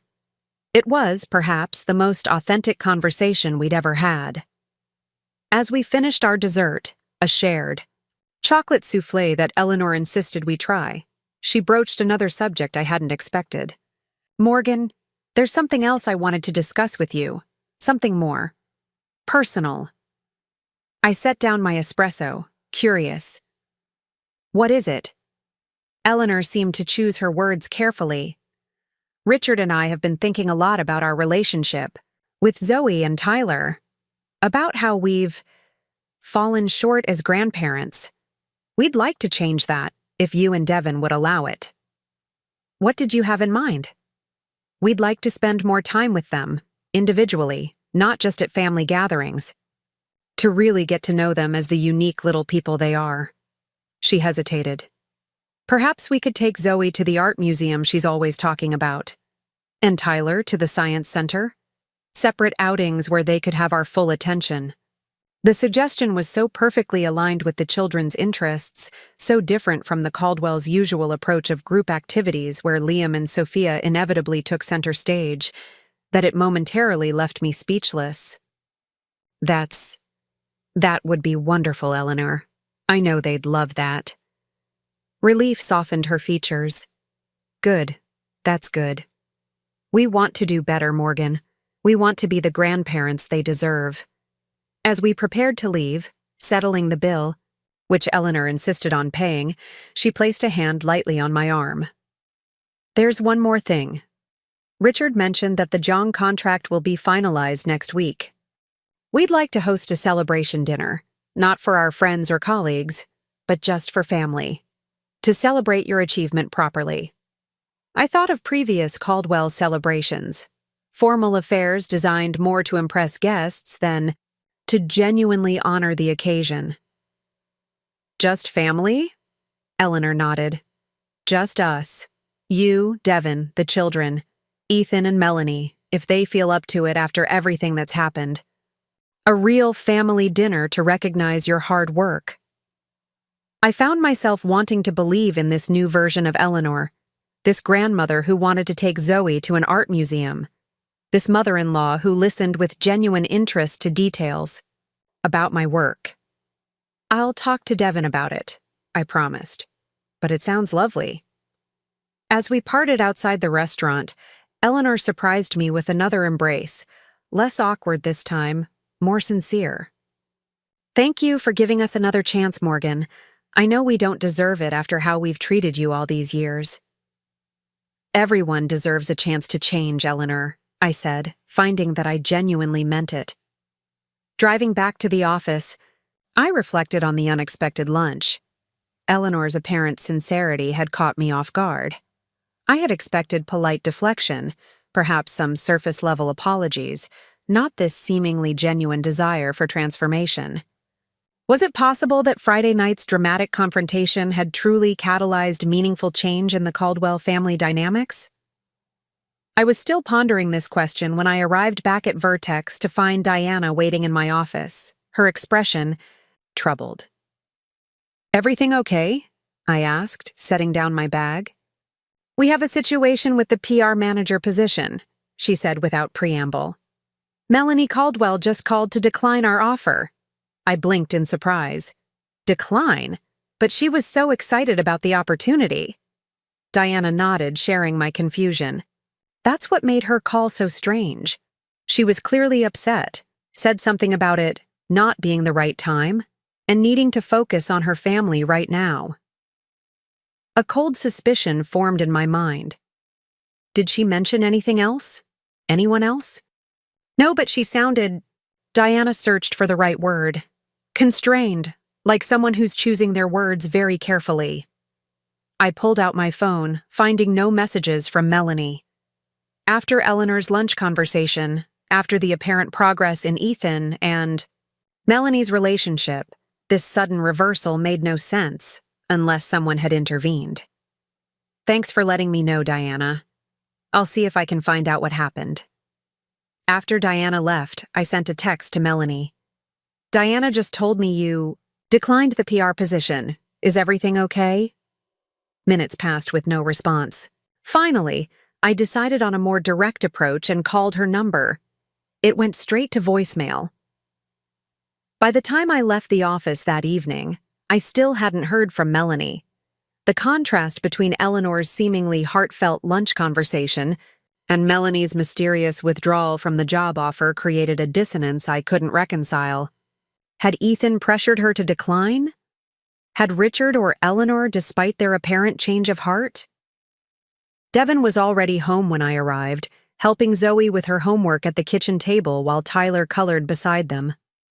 The simple domestic scene. My family engaged in their evening routine, safe and content in our home, brought a rush of gratitude that momentarily pushed aside my concerns about the Caldwells. Hey, you. Devin greeted me with a smile. How was your lunch with Mom? Surprisingly good, actually. We can talk about it after the kids go to bed. I dropped a kiss on his head, then on Zoe's and Tyler's. What are we working on here? Fractions, Zoe declared with a dramatic sigh. They're the worst. They're not so bad once you get the hang of them, I assured her, setting down my bag and joining them at the table. The evening unfolded with its usual rhythm. Homework, dinner, bath time for the kids, story time, then finally quiet as Devin and I settled on the couch with glasses of wine. I recounted my lunch with Eleanor, her seemingly genuine apologies, and desire to change, her specific suggestions about spending individual time with Zoe and Tyler. Devin listened without interrupting, his expression thoughtful. Wow, that sounds promising. More specific and thoughtful than I would have expected from Mom. That's what I thought too. But then something strange happened. I told him about Melanie's unexpected withdrawal from the job offer, her lack of response to my outreach. Devin frowned. That doesn't make sense. She was so excited about the opportunity, about having something that was hers alone. Exactly. It feels like someone might have pressured her to decline. Ethan, Devin suggested immediately. He was pretty unhinged. At dinner on Friday. Maybe he's still threatened by your influence on Melanie. I considered this, recalling Melanie's text about them seeking counseling. Maybe, but they seem to be working through things. And your mom mentioned they were seeing a counselor, which could be making Ethan even more defensive, Devin pointed out. Therapy has a way of bringing issues to the surface before they get better. Before I could respond, my phone rang, Melanie's number flashing on the screen. I exchanged a glance with Devin before answering. Melanie, is everything okay? No. Her voice was hushed, as if she were trying not to be overheard. But I can't really talk right now. Can we meet tomorrow? Coffee before work? Of course, the Starbucks. In my building lobby at 7:30? Perfect. And Morgan, come alone, please. The call ended abruptly, leaving me staring at the phone in confusion. Devin raised an eyebrow in silent question. She wants to meet for coffee tomorrow morning. Alone. She sounds stressed. Devin sighed, running a hand through his hair. I was really hoping things were improving after the counseling news. This feels like another wave of drama coming. I know, but I'm curious about what happened with the job. It doesn't align with anything she's said or done in the past week. Devin studied me for a moment, a small smile playing at his lips. You really care what happens to her, don't you? Despite everything. The observation caught me off guard. A week ago, I would have said Melanie was the last person I'd feel invested in. But seeing her vulnerability, her genuine desire for something of her own, it had humanized her in ways I hadn't expected. I think I just see her more clearly now, I said finally. Not as the perfect Caldwell daughter-in-law, but as someone who's been shaped and constrained by the same family pressures that affected you. just in different ways. Devin nodded slowly. The golden child and the black sheep, two sides of the same dysfunctional coin. Exactly. And now that she's questioning her role in that dynamic, I can't help but want to support that growth. Just be careful, Devin cautioned. Whatever's going on with Melanie and Ethan right now seems volatile. Don't get pulled too deeply into their drama. I promised to maintain appropriate boundaries, but as I prepared for bed that night, I couldn't help wondering what tomorrow's conversation would reveal. The Caldwell family dynamics were shifting rapidly, fault lines appearing in the carefully maintained surface. And somehow, I had become a focal point in that transformation, a role I had neither sought nor anticipated. As I drifted toward sleep, I realized that regardless of what Melanie shared tomorrow, I was no longer the outsider desperately seeking acceptance from the Caldwell family. Somehow, in the past week, I had stepped into my own power within that system, not as Devin's wife or the children's mother, but as Morgan Taylor, a woman whose worth wasn't determined by anyone else's assessment. It was a subtle but profound shift, one that would shape whatever came next in this evolving family drama. And for the first time since I'd met the Caldwells, I felt truly ready to face it on my own terms. The Starbucks in my building lobby was already bustling with the morning rush when I arrived at 7:25. I secured a table in the corner, positioning myself to watch the entrance while sipping my latte. Despite my outward calm, questions churned inside me. Why had Melanie suddenly declined a job she'd been so excited about? What had happened in the Caldwell household since our last communication? At precisely 7:30, Melanie pushed through the door. Her appearance startled me. Gone was the perfectly coiffed sister-in-law I'd known for years. This Melanie wore minimal makeup, her hair pulled back in a simple ponytail, dressed in jeans and a sweater rather than her usual designer attire. But it was the shadows under her eyes that truly caught my attention, evidence of sleepless nights and hidden struggles. "Thanks for meeting me," she said, sliding into the seat across from me. "I got your messages yesterday. I'm sorry I couldn't respond." I was concerned, I admitted, pushing a second latte toward her. I'd ordered her drink based on what she'd chosen during our previous coffee shop conversation. "Diana said you declined the PR position. What happened?" Melanie wrapped her hands around the cup, seeming to draw comfort from its warmth. "Ethan happened." She took a deep breath, visibly gathering herself. After Friday night's disaster at Richard and Eleanor's, things were actually improving between us. The counseling was helping. He seemed to be processing everything, coming to terms with the changes. I nodded, encouraging her to continue. Then yesterday morning, Richard called. Her expression hardened slightly. He told Ethan he'd put in a good word for me at Vertex, spoken to Marcus directly about my candidacy. He presented it as some grand paternal gesture. I see. The pieces were starting to fit together. Ethan was furious, not at Richard, but at me. Accused me of using family connections to get the job, of undermining the Caldwell name somehow. She laughed without humor. The irony is staggering. Ethan's entire career has been built on Richard's connections, but when I supposedly benefit from them, suddenly it's shameful. "But you didn't ask Richard to call," I pointed out. "And you had already earned the position on your own merits." "I know that. You know that." But in Ethan's mind, once Richard got involved, the entire thing became tainted. Melanie sipped her latte, her gaze distant. "He said I had to choose. My marriage or the job." I couldn't hide my shock. "He gave you an ultimatum?" Not in so many words, but the message was clear. Her voice dropped lower. "I've spent 7 years being the perfect Caldwell wife, Morgan. I don't know who I am outside of that identity.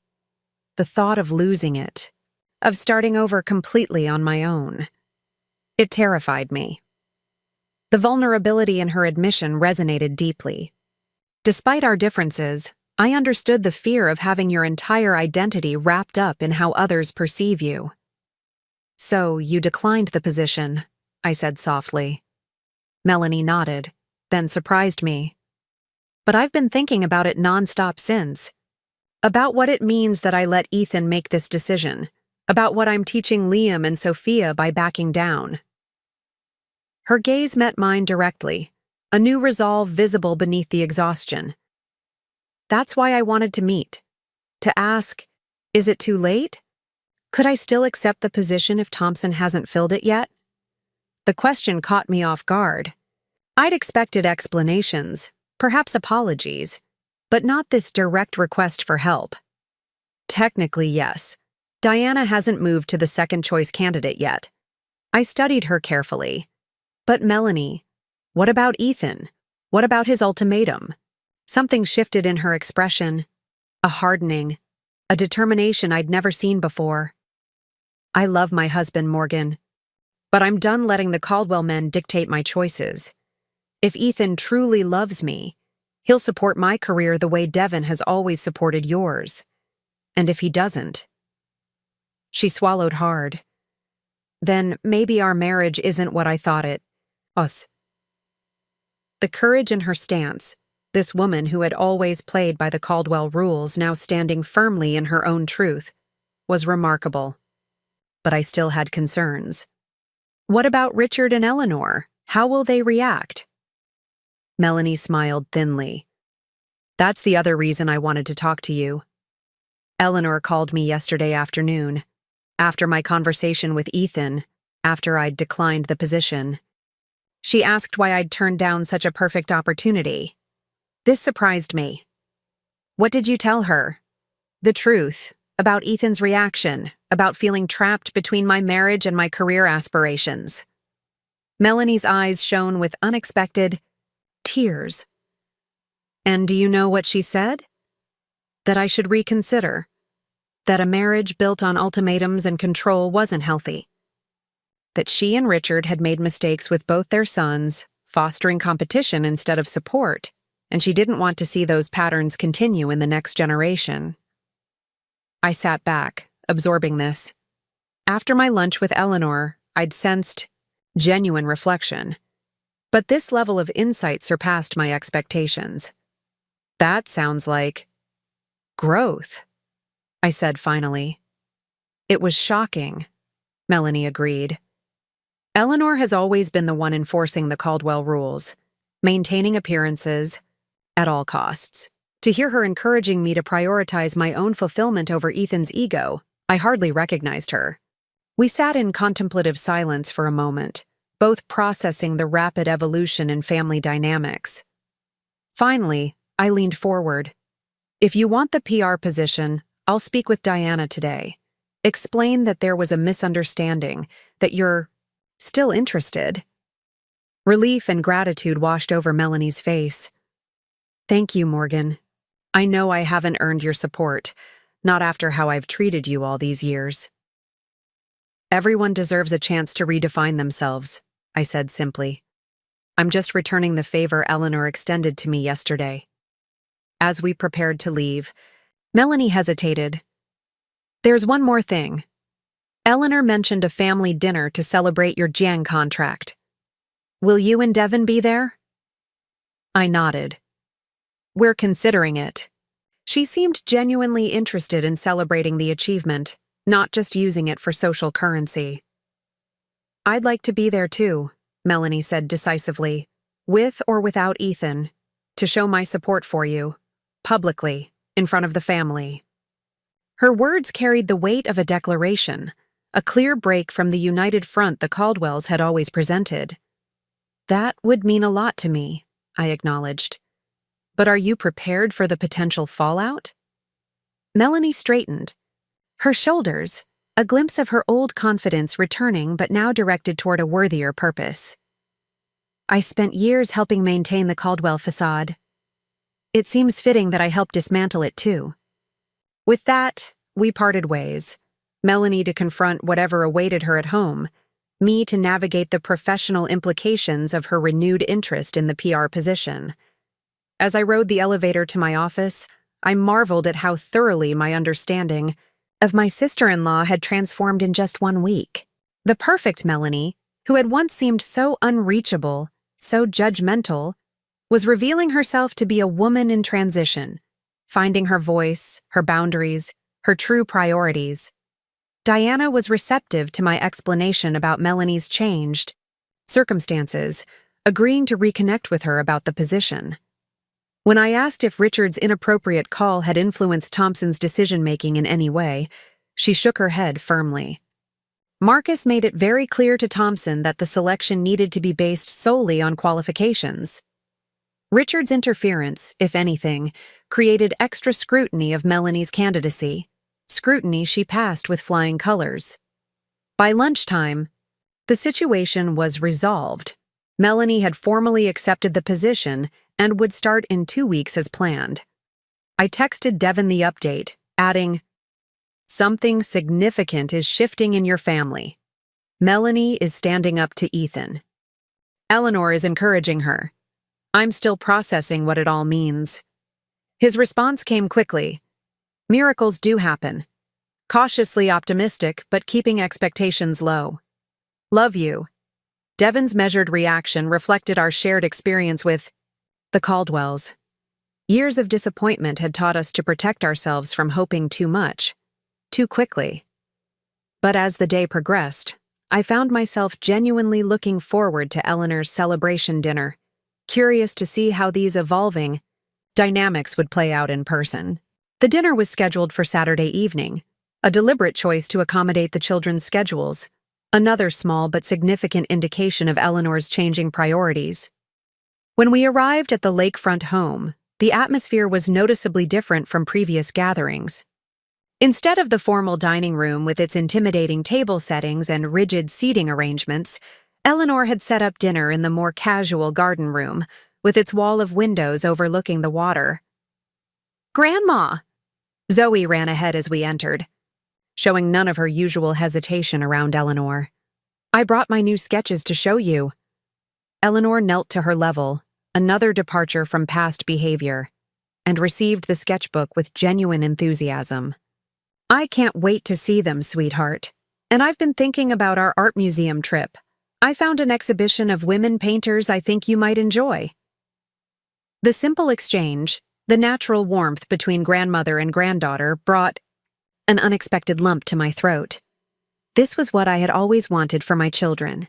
Grandparents who saw and celebrated them for exactly who they were. Richard appeared from his study, greeting Devin with a handshake that transformed into an awkward but sincere hug. "Son, good to see you." He turned to Tyler, who was partially hiding behind Devin's legs. "And there's my rocket scientist. Your grandmother tells me you've been building model rockets with your dad." Tyler emerged cautiously. "Yeah. We made one that went super high." "I'd love to see that sometime," Richard said, his interest appearing genuine rather than perfunctory. "Perhaps we could launch one together during your visit to the Science Center next weekend." These small moments of connection continued throughout the evening. The conversation flowed naturally, touching on everyone's interests rather than revolving exclusively around Richard's work or Ethan's accomplishments. When the topic turned to the John contract, Eleanor raised her glass, in a toast that felt authentic rather than performative. "To Morgan," she said simply, "whose talent and dedication have brought such wonderful opportunities to her company. We're proud of you, dear." The words I had waited 3 years to hear, not just acknowledgement, but genuine pride in my accomplishments. Devin squeezed my hand under the table, his eyes reflecting my own mixture of emotion and cautious hope. Melanie arrived about an hour into the evening, alone, as she had warned she might be. The subtle shift in the atmosphere was immediate, Eleanor and Richard exchanging concerned glances as she entered. "Ethan sends his regrets," Melanie said smoothly, accepting a glass of wine from Richard. "He had a case preparation that couldn't wait." We all recognized the polite fiction, but no one challenged it. Another departure from the Caldwell pattern of demanding explanations, of insisting on maintaining appearances at all costs. as dinner concluded and the children moved to the living room to watch a movie, Eleanor proposed that the adults enjoy coffee on the terrace. In the soft evening light, with the lake stretching before us, the conversation turned inevitably to the changes unfolding within the family. "Richard and I have been doing a lot of thinking," Eleanor began, her voice uncharacteristically tentative, "about the patterns we've created over the years, the expectations we've placed on everyone, the ways we've prioritized certain relationships over others." Richard nodded, unaccustomed to this type of vulnerable conversation but making a visible effort. "We haven't been fair to either of our sons, though in different ways. We pushed Ethan toward a path that might not have been right for him, and we failed to value Devon's choices simply because they were different from our own. And we've been equally unfair to both of you," Eleanor added, looking between Melanie and me. Expecting Melanie to conform to an outdated idea of a proper wife while dismissing Morgan's incredible talents and achievements.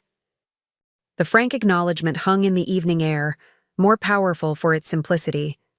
Devon shifted in his chair, clearly processing his parents' words. "It's a start," he said finally. "But real change takes time, consistent effort. It's not just about saying the right things once." "We know," Richard said, surprising me with his humility. "We're asking for patience as we learn to do better, to be better."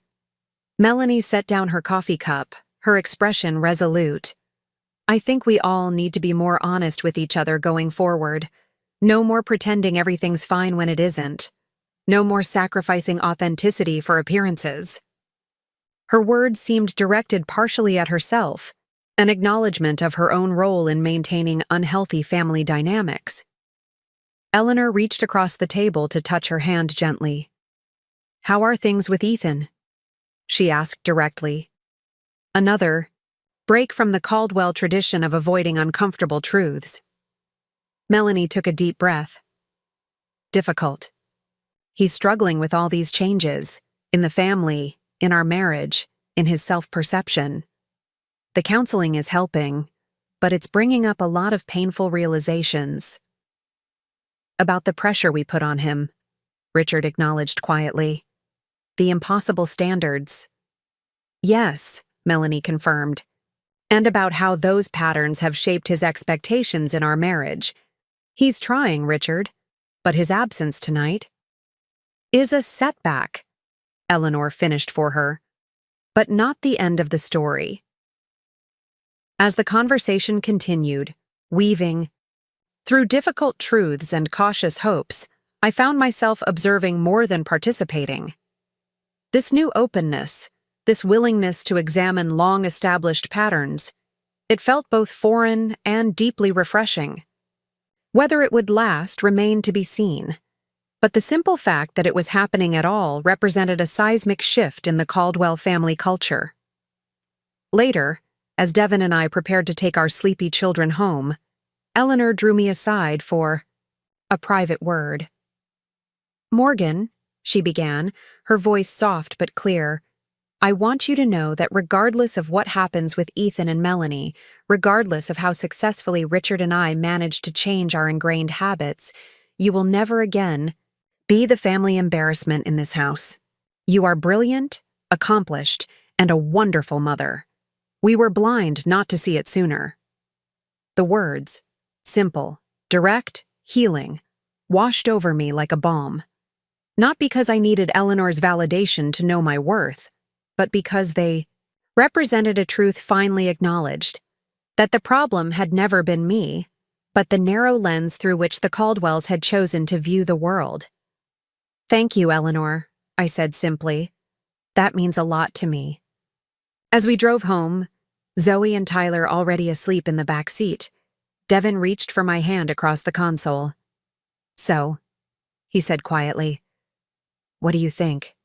Is this change real?" I considered the question carefully, thinking of Eleanor kneeling, to look at Zoe's drawings, of Richard's genuine interest in Tyler's rockets, of the frank conversations about painful family patterns. "I think it's a beginning," I answered honestly. Whether it lasts depends on everyone's commitment to the process, including ours. But yes, I believe something genuine is happening. Devin nodded, his expression thoughtful. And Melanie? This new independence she's finding, do you think that will last? That's her journey to navigate, I said. But having spent time with her lately, seeing the real person beneath the perfect facade, I'm rooting for her. We fell into comfortable silence, the sleeping city passing by our windows. After a moment, Devin spoke again, his voice filled with quiet conviction. You know, it's ironic. All these years they saw you as the family embarrassment, when really you've been the catalyst for something important, something healing. The observation resonated deeply. In standing firmly in my truth, as a professional, as a mother, as a woman who refused to diminish herself to fit others' expectations, I had inadvertently created space for others to question long-held patterns. For Melanie to seek fulfillment beyond her role as a Caldwell wife. For Eleanor and Richard to reconsider their rigid definitions of success and family loyalty. Sometimes the person who doesn't fit the mold ends up reshaping it for everyone, I mused. Devin squeezed my hand, his smile visible in the dim light from the dashboard. Their loss all these years, but maybe not anymore.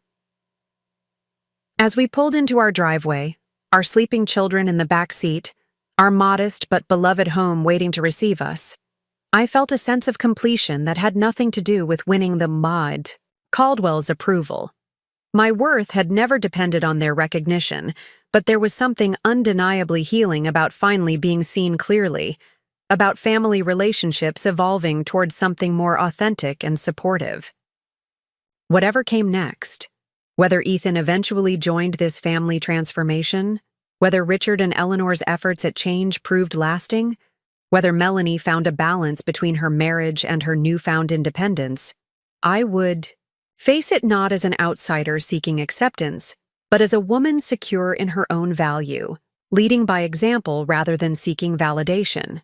The family embarrassment had become the family catalyst, and in that unexpected role, I had found not just acceptance, but something far more precious: the power to help transform a family culture for the next generation. Up next, you've got 2 more standout stories right on your screen. If this one hit the mark, you won't want to pass these up. Just click and check them out.